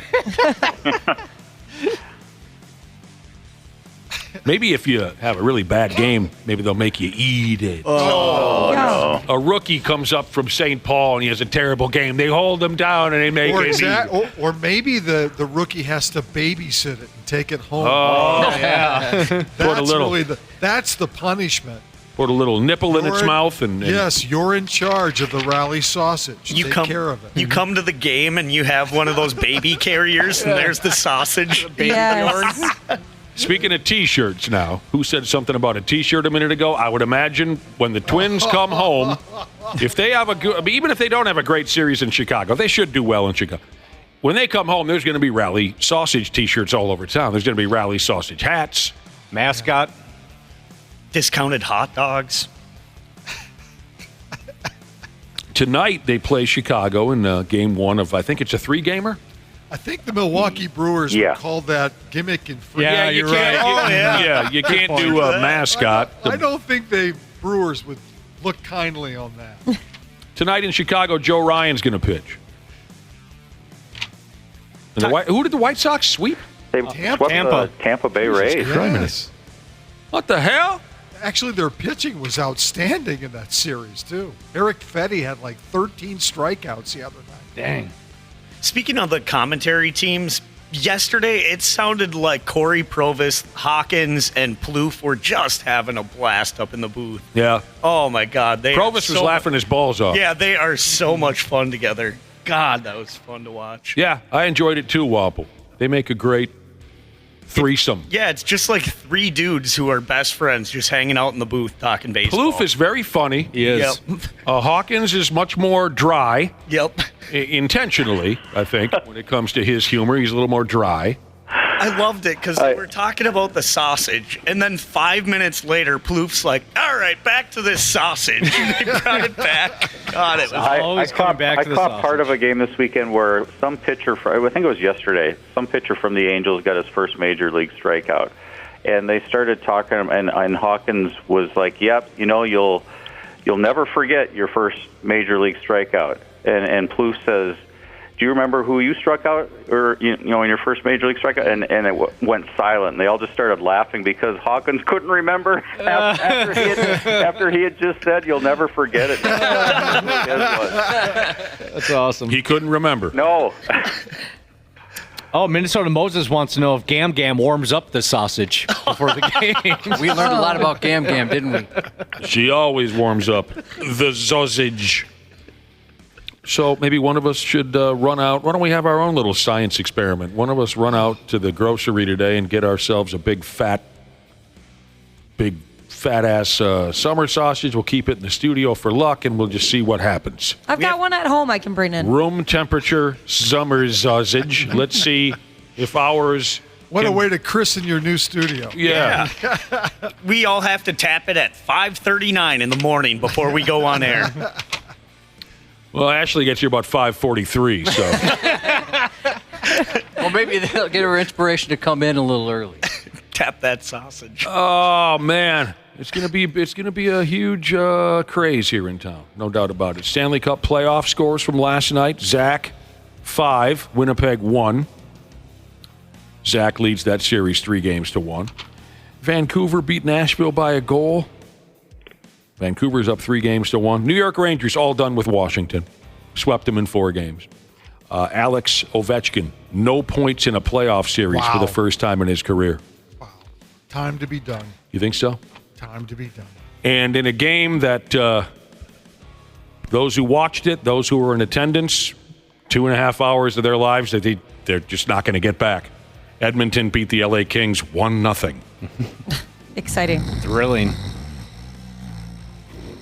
Really? Because that's your idea of playoff hockey, isn't it? I'm just joking around. The first round of the NHL playoffs, it's just... Yeah, but you don't like 7-5. You think 1-0 is... Yeah, I'm just busting chops. I'm high on a rally sausage over here. Right?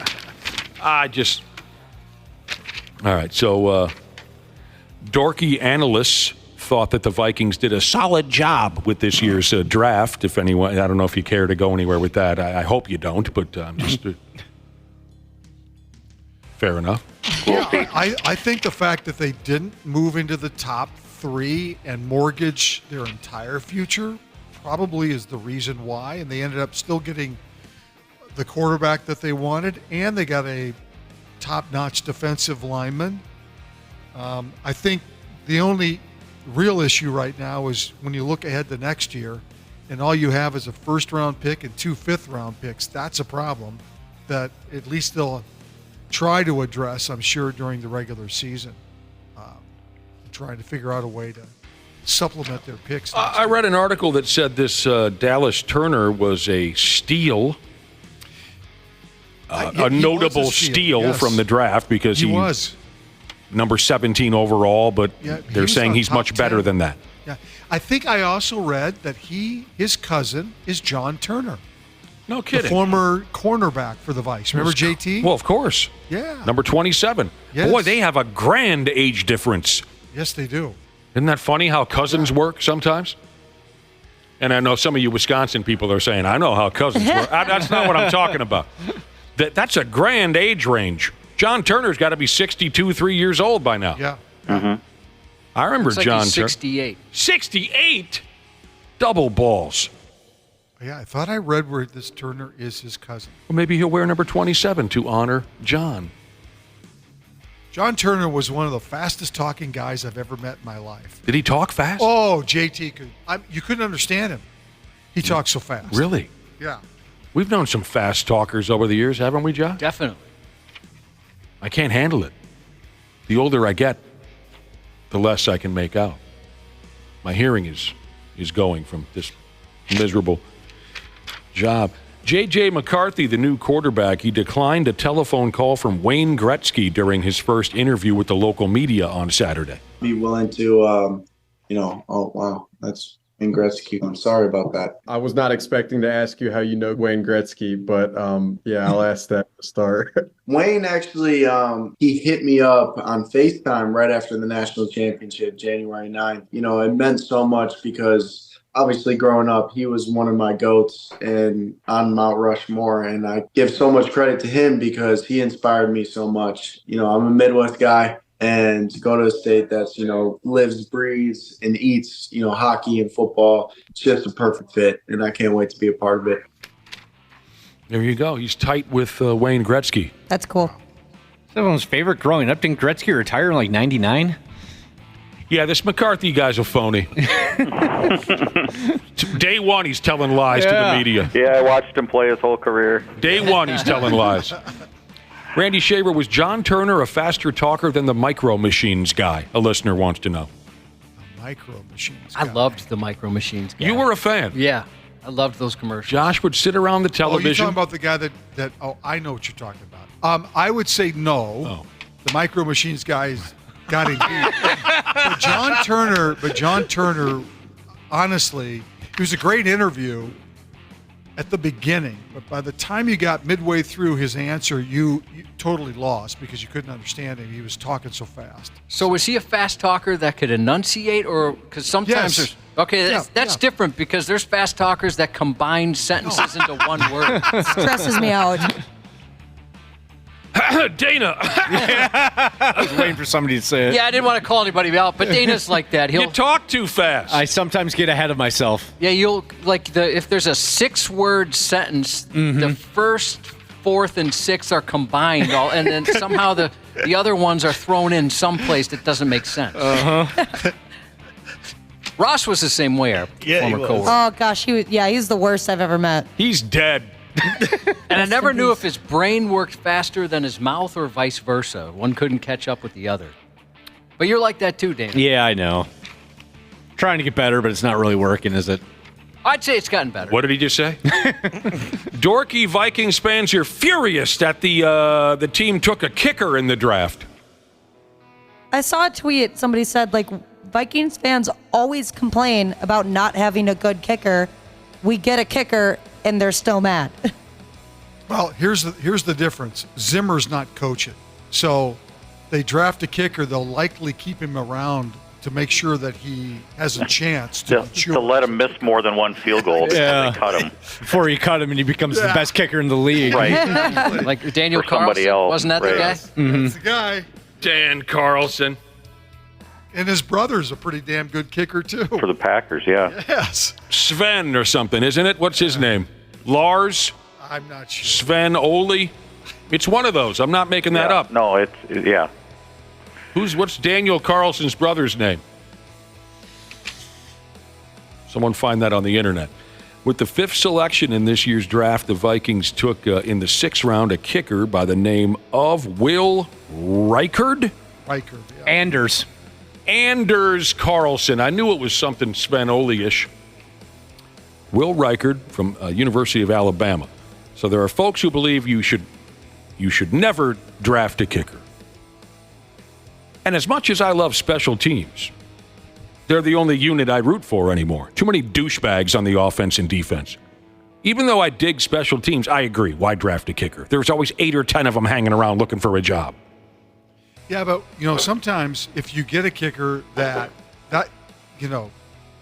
can kick for 8 years, 9 years, and you never have to worry about that position anymore.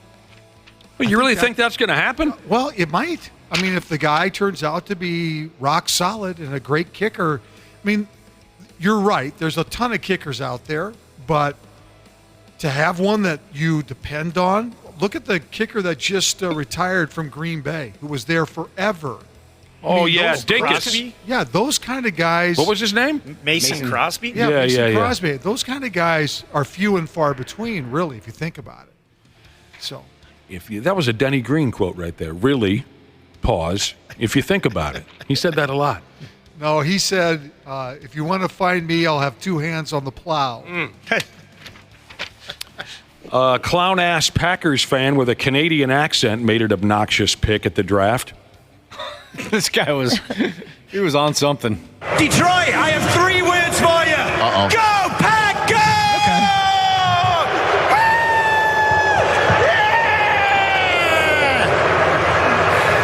The New York Jets have traded the 111th pick to the 4-time Super Bowl champion Green Bay Packers!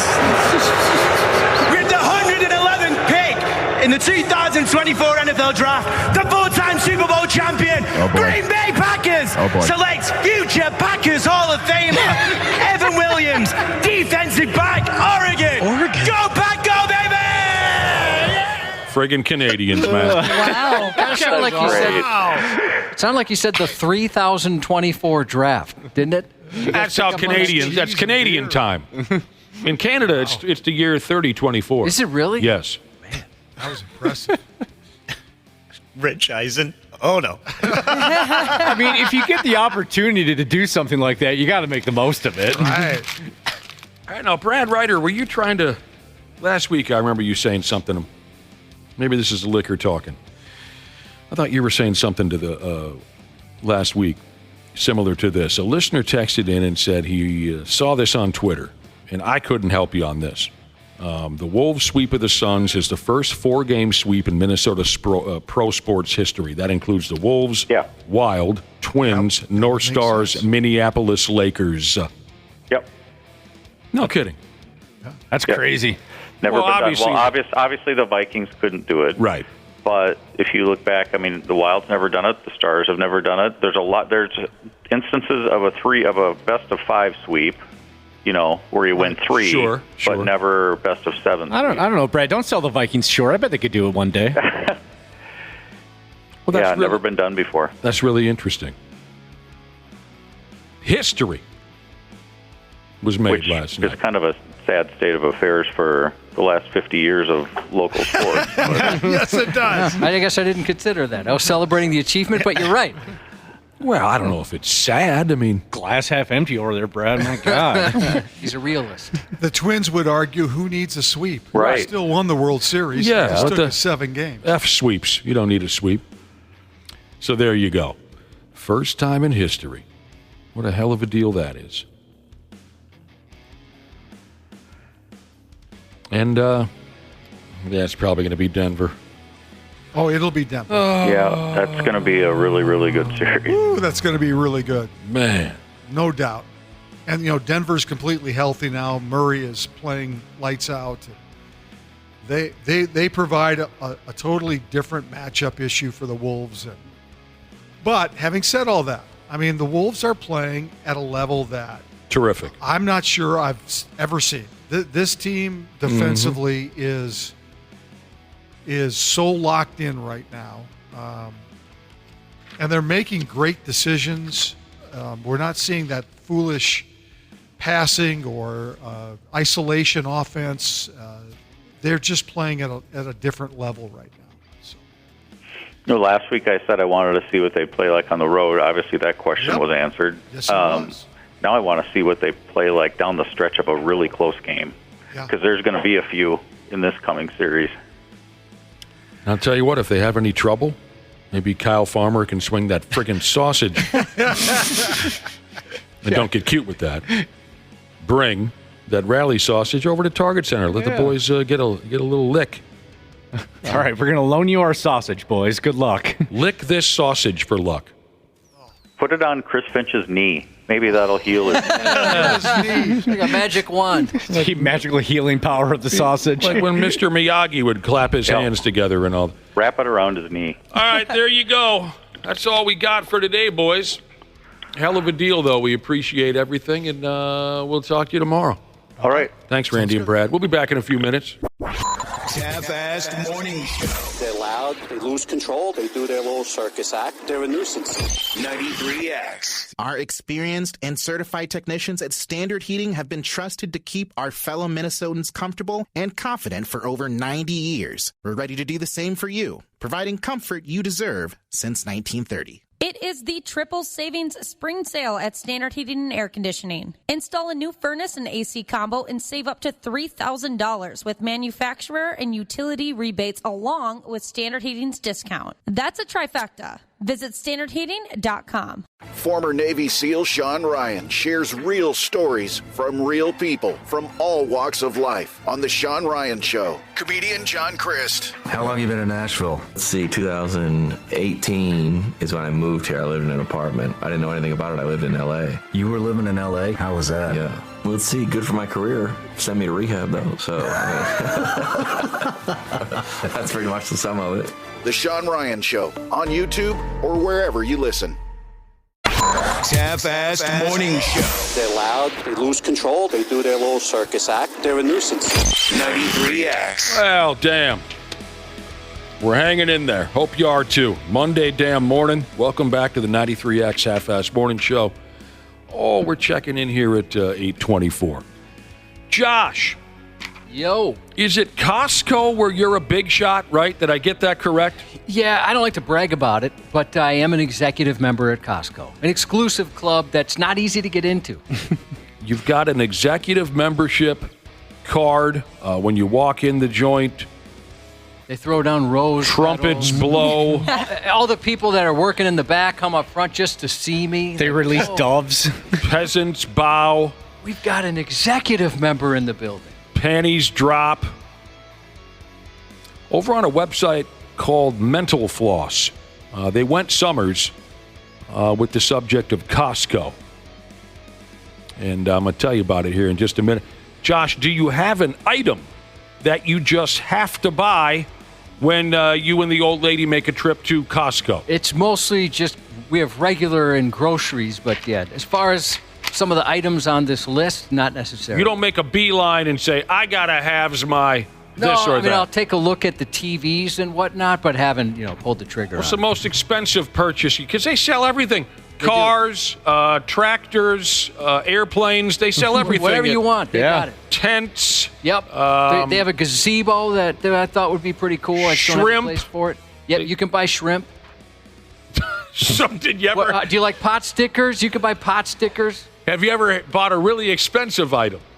No, I have not. Not yet. All right, here's the deal. Mental Floss. They did some arithmetic here. The most popular Costco products in nearly every state in our unbelievable proud union. The most popular Costco products. I've wandered in there a handful of times. I'm a little overwhelmed when I walk in the joint. Oh, it's very overwhelming. There's always a lot of people. I don't like a lot of people, of course, with the exception of the state fair. So the most popular Costco items in nearly every state, they exclude a few states that, as they put it, either had insufficient data or no locations. Now, it's kind of misleading here. The article says there are no Costcos in Rhode Island, Wyoming, and Wisconsin. But then later in the article, there is an answer for the most popular item bought at Costco's in Wisconsin. People, do you guys know this? Are there Costco's in Wisconsin? Well, there's Costco.com. That could be something right there. Well, I didn't know. I didn't even consider websites. I thought they were just referencing the actual standing... How do they say it? Brick and mortar? Is that what they call it? It looks like they do have brick and mortar stores in Wisconsin. Yeah, what I saw said that they have them in 49 states. Oh. So well, it's like I said, this article's kind of squirrely because at first they say there are no Costco's in Wisconsin, and then later on in the article they do mention what is the most. At any rate, I eliminated what I thought to be really boring stuff like paper towels and frozen fruit and nonsense like that. Most of them were boring. Right. Of course, just, but a few I wanted just to throw out. Like, do any of the food court items, are they on the list? Yes. Okay, Yes. I bet the hot dogs are a hot item. Everyone's always talking about the glizzies nowadays. We're going to get there, Wapple. There is one food court. Something that grabbed me right away, booze. Oh, yeah. They got a whole liquor store there. Yeah, they do. Yeah, my mom says Christ. that's like the best deal if you're throwing a party or something, to go to one of those stores like Costco or Sam's Club, because she said the vodka there it's the same thing as going to the liquor store. I forgot. I have swung through their liquor store once or twice.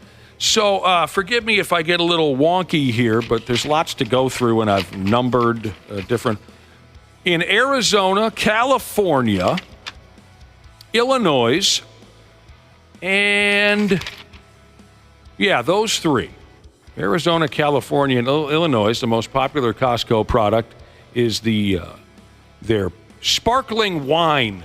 Prosecco, specifically. Prosecco? Yeah. What is that? I know nothing about wine. I couldn't tell you much about it. Other than I know when we've gone out for work things, our old buddy Graham would get Prosecco, and then he'd go, Prosecco! As he's drinking and ordering Proseccos. Yeah, Wapple got to see him over the weekend. Yeah, he sent us a text message taunting us. Look who I'm hanging out with. Yep, Got it was very Grant. jealous. I like Grant. Me too. I love him. Mm-hmm. He's got a birthday coming up. So Grant would drink some of that Prosecco sparkling wine. Okay, Connecticut, Hawaii. Oh, those two. Connecticut and Hawaii, they wanted the... oh, wait a minute. Oh, there's one more booze item. Sorry, I got to go back. Delaware and Michigan. They bought up all the French vodka. French vodka? French, yeah. What makes it French? I don't know. You guys drink booze. I don't. The article said it's kind of like a Grey Goose, so I don't know. Oh, all right. Okay. That's the fancy stuff. Is it? Yep. Yeah. All right. I had a roommate in college that for his 21st birthday, he was gifted a bottle of Grey Goose vodka, and then he continued to refill it with cheaper vodka when girls would come over to try to impress them. Oh, good for him. When I look it up, it says that French vodka is made from grapes. So I don't know what regular vodka is made from, but I thought it was potatoes or something. Yeah, that's regular vodka. All right, back to Connecticut and stinking Hawaii. The most popular Costco items for folks shopping in Connecticut and Hawaii. The Wuzoo Globe multi-directional 5-speed oscillating fan.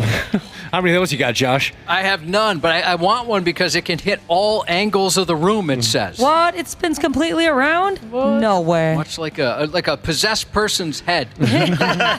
Full 360. I will not, absolutely refuse, will not sleep in a bedroom with a friggin' fan. That's serial killer stuff. How you people can sleep with a damn fan blowing on your body all night, I don't get it. Can't sleep without one. Yeah, sweating problems. You guys you're just this disgusting sweaters. That is true. Take those fans and throw them out the damn... What else is in here? Oh, in Massachusetts and Virginia and Washington, the most popular Costco item, they like the Trident Ultimate Fish Sticks. I love fish sticks. Oh, me too. In your mouth? Absolutely. Fish sticks in your mouth. Absolutely. Yeah. Anytime, anywhere. Yep, me too. I've never even had any. You never had a fish stick in your mouth? Nope. My mom doesn't like seafood. She doesn't even like the smell of it in her house. So growing up, never tried it. Then I moved out. I don't know. Got no reason to go get a box of fish sticks. Maybe I'll try them sometime. Oh, it's so good. Let's make you up a batch. Yeah, it's kind of like if you don't like onions, you might still like onion rings. I think that's the same with fish sticks. Oh, all right. Does anyone buy clothing at Costco? I have. Oh, yeah. They have the best leggings and socks. For kids. Yeah, we've definitely done that. It's funny you mentioned the leggings because the people in New Mexico, I think they're the only ones. The most popular damn item that they buy at Costco, the Kirkland signature leggings.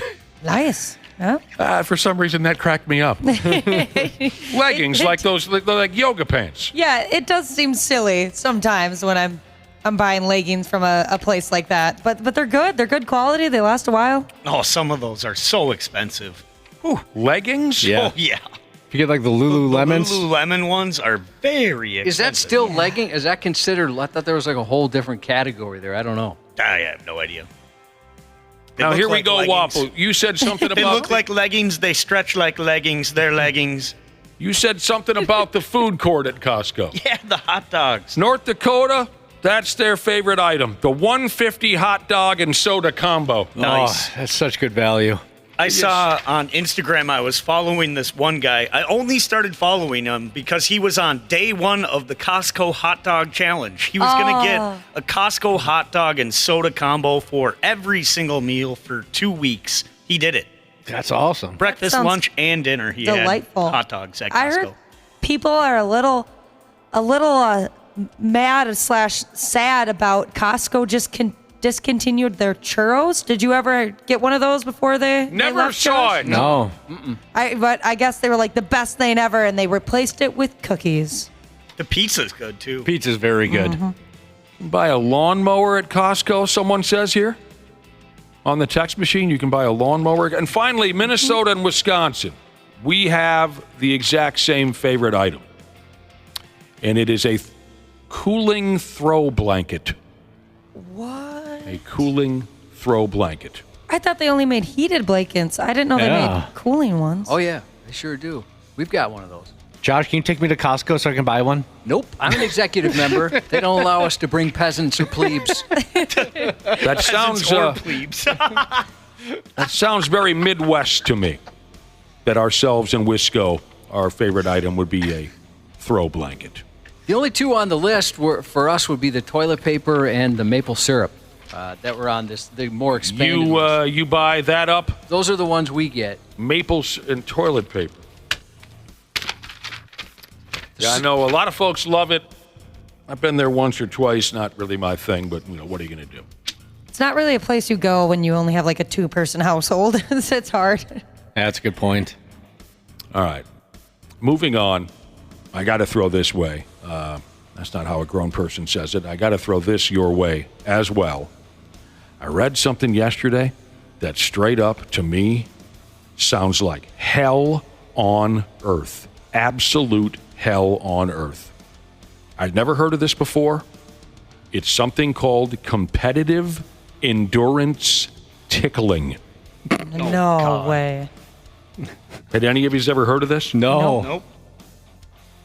I couldn't tell you where it's happening. I couldn't tell you where to find it as far as, to watch it on the internet or anything like that. I just saw a quick write-up on the rules. And I'll tell you, I've told you this before. No kidding. If I get tickled, nobody will be spared.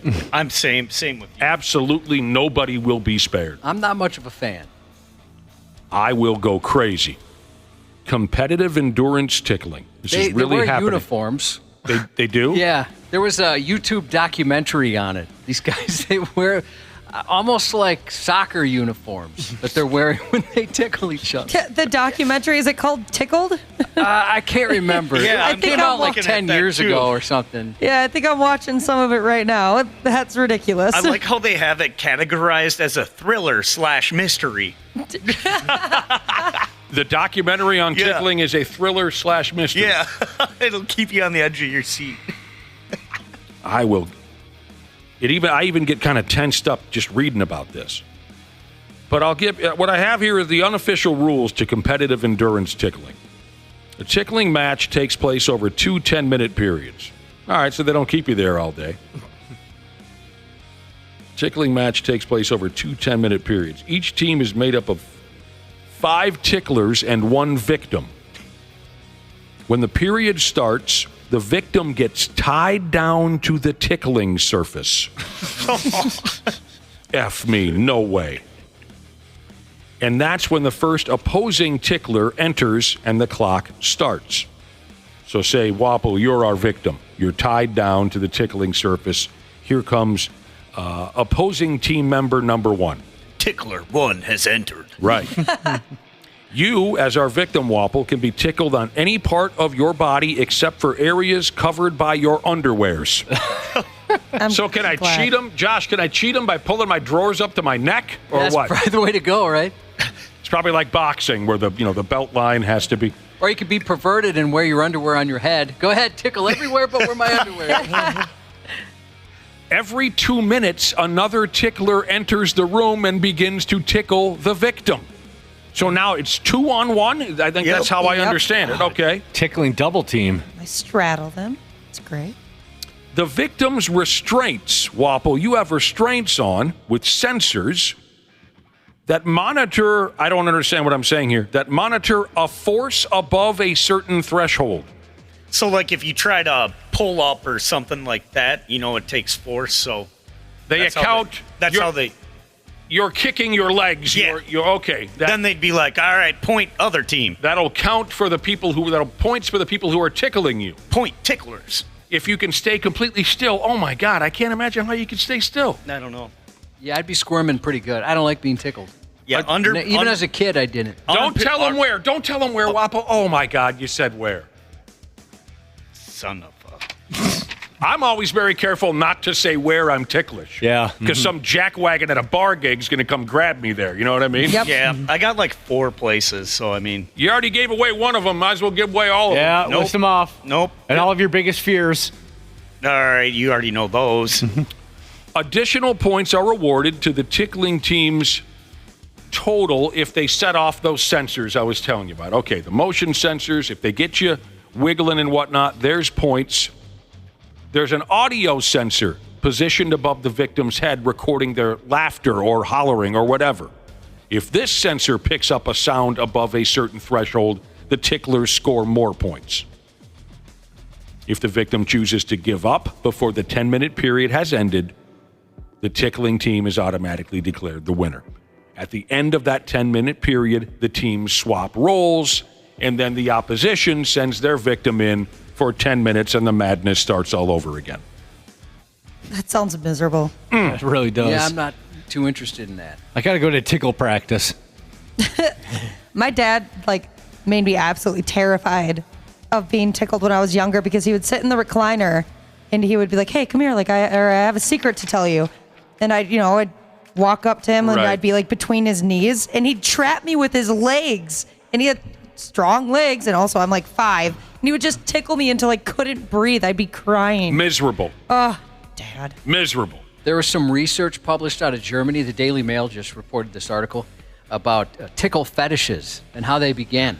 And I guess there's plenty of adults that have a tickle, and they can orgasm just from being tickled, right? No stimulation of the genitalia. I have heard of that before. And apparently, if you as a kid enjoyed being tickled, like you loved getting tickled as a kid, you were more likely to develop this fetish as an adult, according to the study. Makes sense.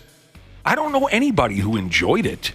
Yeah, I don't either. No. Oh, I remember as kids, being at a friend's house or whatever, and they loved it when their parents tickled them. Really? So I don't know if they grew up to be fetishists or if this is complete BS, but there was a Daily Mail just published this over the weekend. Me and everyone that I know would just run from it. I hated it. Yeah, me too. There's two spots in my body where I'm okay, yeah, being tickled there is cool. It's when somebody tickles your arms or the bottom of my back. Then I'm all right, let's go. Where's the bedroom? The ass neck. Wife plowing Jesus said his sister farts when she's being tickled. Oh. Two sets of twins Jesus wants to know, is it an automatic how do you say that? Disqualification if you get a hard-on? Oh, my God. Oh, man. What about if the victim pees? Is that an automatic win?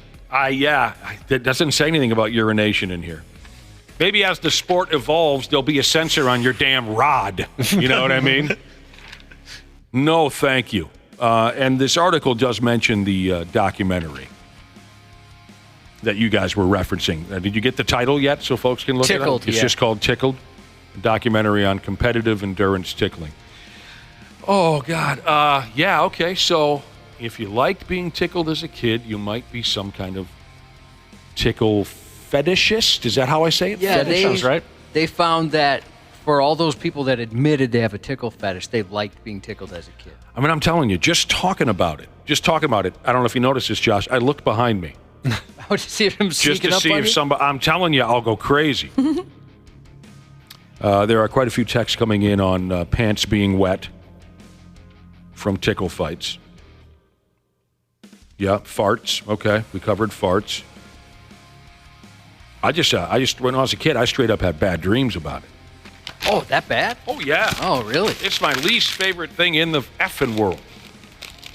I thought that was ska. Tickling is worse than ska? I had an adult grab me kind of on the, come up and grab me on the side the other day. Mm-hmm. And that was a little tickly. Your love handles? I don't have love handles. People just love to touch you. It happened again today. Did it really? Yeah. Oh. No, I don't like that little side pinch. I don't like that. Yeah. I don't like a whole lot of touching in the first place, but another grown person? Yeah. You know, you're almost 50. I know. You're too old to be given a little... touched all the time. What's that character again? The Pillsbury Doughboy? Come on. Oh, I love him. You're too old for that. I don't get that gimmick either. All right, check it out. If it's something you think you'd enjoy watching, competitive endurance tickling is a friggin' thing. We've all lost our ever-loving minds. They just eat because they eat everything. Anything in their path, they'll eat, including each other. The 93X Half-Assed Morning Show. I'll be damned. Yeah, here we go. getting all set to wrap this Monday morning broadcast up. We were talking about something horrible, terrible. You'll never catch me within 1,000 miles of competitive endurance tickling. It's a sport. Competitive endurance tickling. Look it up on the internet. Got some text messages on the topic. You know, some people want to tickle you. Usually when you're a little kid. Oh, look at how cute you are. Give you a little, right? But you never know. Closet perverts, if you ask me. Mm-hmm. Some, perhaps. People that want to or look to tickle you. Closet perverts. Oh, geez, Jesus texted in to say, I tell people that my prostate is ticklish. No one has come after me so far, he says. I did work with a guy as a grown adult who loved coming up behind people and doing like the little quick tickle and stuff like that. It was very disturbing. That's not right. Weird. No, it was very creepy. All right, so now, all of us have siblings. Between the siblings, did you guys tickle each other? No. Yeah. No. Yeah, we did forms of torture, certainly. Yeah, it was more to cause pain and misery. Yeah, it was to annoy the other person instead of just pure glee. I mean, you'd sit on your sibling and pin them down just to frustrate them. But I don't think we ever did a whole lot of tickling. It was more just, I'm going to hold your ass down until you can't stand it no more. Oh, I hated that. Or snake bites when you grab their arm and you twist it. Sounds like something maybe you might have encountered on the playground, Wapple. It wasn't just your siblings? No, it was my sisters, too. My middle sister, one time, she threw a blanket over my oldest sister, sat on her head, and was like that for about 15 minutes. And it was hilarious because my oldest sister was like, stop, get off my head. You're going to break my glasses. And that's all she cared about. I don't know why I remember that, but I do. It's an interesting core memory you just unlocked there, Wapple. Mm-hmm. Cope Bandit Jesus said he pooped his pants once from being tickled. Sure, it can loosen up and get some muscles activating that you're not used to activating. All right, so how about some other out of the ordinary competitions here? Tell me if you know anyone who's ever gotten involved in such a thing, or maybe you think you'd be good at it. Alongside competitive endurance tickling, how about, and this has become a trendy thing the last few years, all of a sudden young people rediscovered rock, paper, scissors. And I understand from what I read real quickly this morning, there is competitive rock, paper, scissors leagues. I cannot imagine how boring that must be. But right, it's very hip now. You've noticed that, I'm sure. It's become a thing all over again. Professional trampolining? Don't you have some experience, Josh, in trampolining? We have a trampoline, but I don't have any experience. Can you do a backflip? No, I can't even handle it. I can't do rides. The trampoline, I tried to go on it when we first got it. And it gets you sick? Yeah. I get so nauseated too, Josh. I feel you. I used to be able to do all that kind of stuff with no problems, but I can't do it. I don't care how old I get. I still think it's super cool when people can do like backflips and front flips on the trampoline. Oh, without a doubt. Do it again. I would always just try to do my David Lee Roth off the drum riser splits whenever I was on a trampoline as a kid. I never tried anything more elaborate than that. Oh, I was always the small one, so they would try to double jump me. I would get in the air. skied. Play break the egg with you, Wapple. Yep. That always looks like a blast. Like you go to a trampoline park for some kid's birthday, whatever, and you watch that. That looks fun. Yeah. Or when you're until you land on your neck, slam dunking. You know, on a trampoline. Yep. Slam. Oh yeah, a mini trampoline. We used to dunk off the hoop on it. That was so much fun. So Wappo, they just try to send your Muppet ass over the fence. Oh yeah, and you know me being afraid of heights, that was not fun for me. But they loved it even more, just watching my face. Beer pong has a governing body. Beer pong. Oh man, it's pretty decent at that. I like to play. Competitive knitting. No. What was it? Extreme knitting? Or heavy metal knitting? They knitted with like heavy rock or something. Yep. Yeah, throw that in the garbage. I saw that on YouTube once. Throw it in the garbage. My sister and her kid, I bet, could get involved in competitive knitting. They could knit you a double-necked tube top sweater, pair of socks, before you can say Jack Robinson. Shuffleboard for the old folks. How about this? There is a world championship for the game Memory. Oh, wow. Did you ever play that as a kid, Josh? Yes. Memory, yeah. You flip over the cards. Yeah, it was fun. Okay. I'm pretty good at those kind of games. There is a world championship. Yeah, I haven't tried something like that in decades, but my memory sucks these days. Underwater hockey. What? That's what some Canadians fell through the ice 100 years ago, and they came up with underwater. Yeah, I wish I could tell you more, but on short notice, I just I saw it on the godless internet. Underwater hockey, cycle ball. You play soccer while riding a bicycle. Oh, heck no. Giant pumpkin kayaking. Oh, that sounds good. I've seen that. I just saw that last week. We talked about it. Yeah, that's what it was. Oh, we did? Yeah. Oh, Seems like something would pop up on ESPN 8, the Ocho, and they do that thing once a year. You talked. Remember the stupid news? We talked about it. The guy that hollowed out the largest. Well, maybe it wasn't stupid news, but it was. There's a pumpkin, an award-winning pumpkin. Okay. A guy grew, and his buddy said, "Hey, can I carve this thing out and then float it down the river?" Boy, I don't remember. Toe wrestling? Never saw it. Yuck. Put your feet away. Leg wrestling's always weird to me too. Okay. Did you guys ever do that? No. I think there was a form of it that was played. I never got involved. That sounds familiar, but I don't know toe wrestling. Does anyone know what you do with? No. I wonder if it's like thumb wrestling. That's but what for I'm your picturing. toes. You got long toes. Yeah, hairy toes. Apparently, there's something out there called. And I grabbed this all last minute, and I don't have a bunch of details. Shock fighting, and it sounds like shock fighters violently zap each other. It's like MMA, but when you make contact with your opponent, you shock them. That could be fun to watch. Well, I mean, we got slap fighting, right? Slap fighting is brutal. So dumb. This sounds pretty bad, too. Shock fighting. And the last one I had here for you, and I'm going to do my best real quick, too, because it sounds great. Extreme sitting. I could dominate. Yeah. I'm just trying to scroll through this real quick to find out what exactly that is. Okay. It's like they sit you on a platform or something and then move it around, kind of like a mechanical bull. Oh. Rather than, okay, I'll see if that matches up with what you said. Rather than using office chairs or bean bags, extreme sitting involves a specialized stool.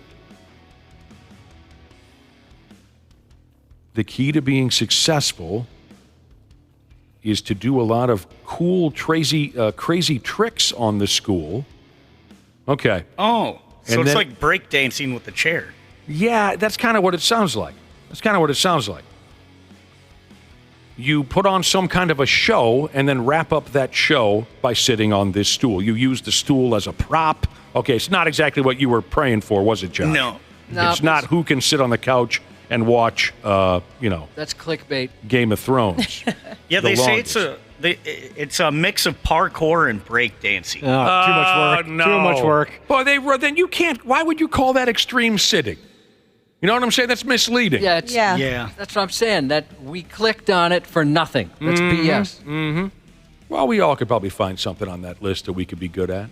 I always thought the World Wife Carrying Championships in Finland was pretty funny watching that. And That then is good. You just see people that you think, well, they're obviously going to get a divorce immediately after. Yeah.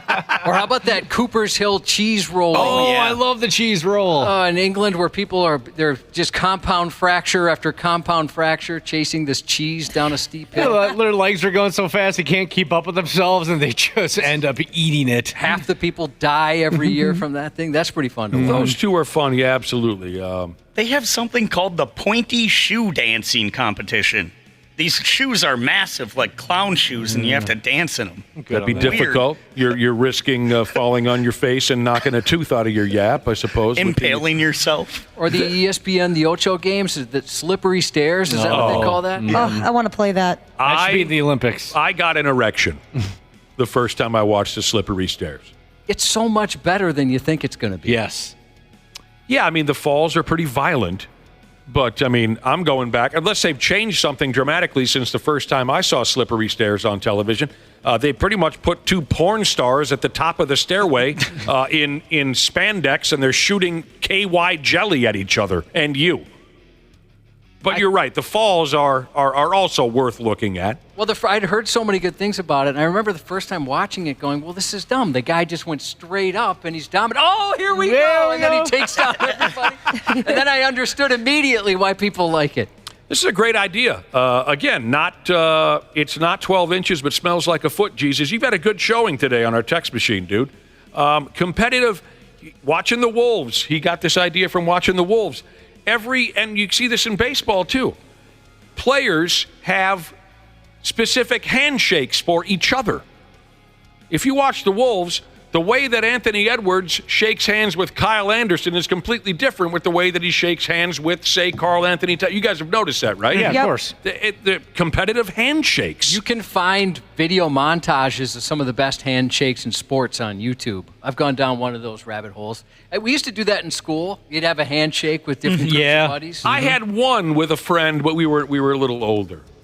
We put together an elaborate handshake, and it was a lot of fun. That's actually a decent idea, especially when you consider the others that we've talked about, to see how fast and furious and how specific a couple of folks could be with a handshake. There you go. And sometimes, you can see them evolve. You watch your 2 favorite players, they do one, and then they keep adding and adding and adding to it. That's fun, too. I don't think you and I could be any good at that. No, we miss a high five. Our handshakes never fully touch. Right. We can't figure it out. Right. But there's those out there with real talent. Good luck to Elk Slayer Jesus as he starts his new career as a plumbing apprentice today. Happy 51st to Chris from his short, sexy wife, Know How to Do It Right, Jesus. Happy birthday to Pack Rat Jesus. And one special lady, happy birthday to you, Melissa. And to the Hood, thank you for listening live or to the podcast, and have an awesome Monday. The 93X Half-Assed Morning Show. 93X. The 93X Half-Assed Morning Show podcast is sponsored by Standard Heating and Air Conditioning. New episodes drop each weekday. If your podcast platform has ratings, go ahead and give us 5 stars and maybe give our enemies 1. Thanks, and here's a word from our sponsor. Install a new furnace and AC combo and save up to $3,000 with manufacturer and utility rebates along with Standard Heating's discount. Visit standardheating.com.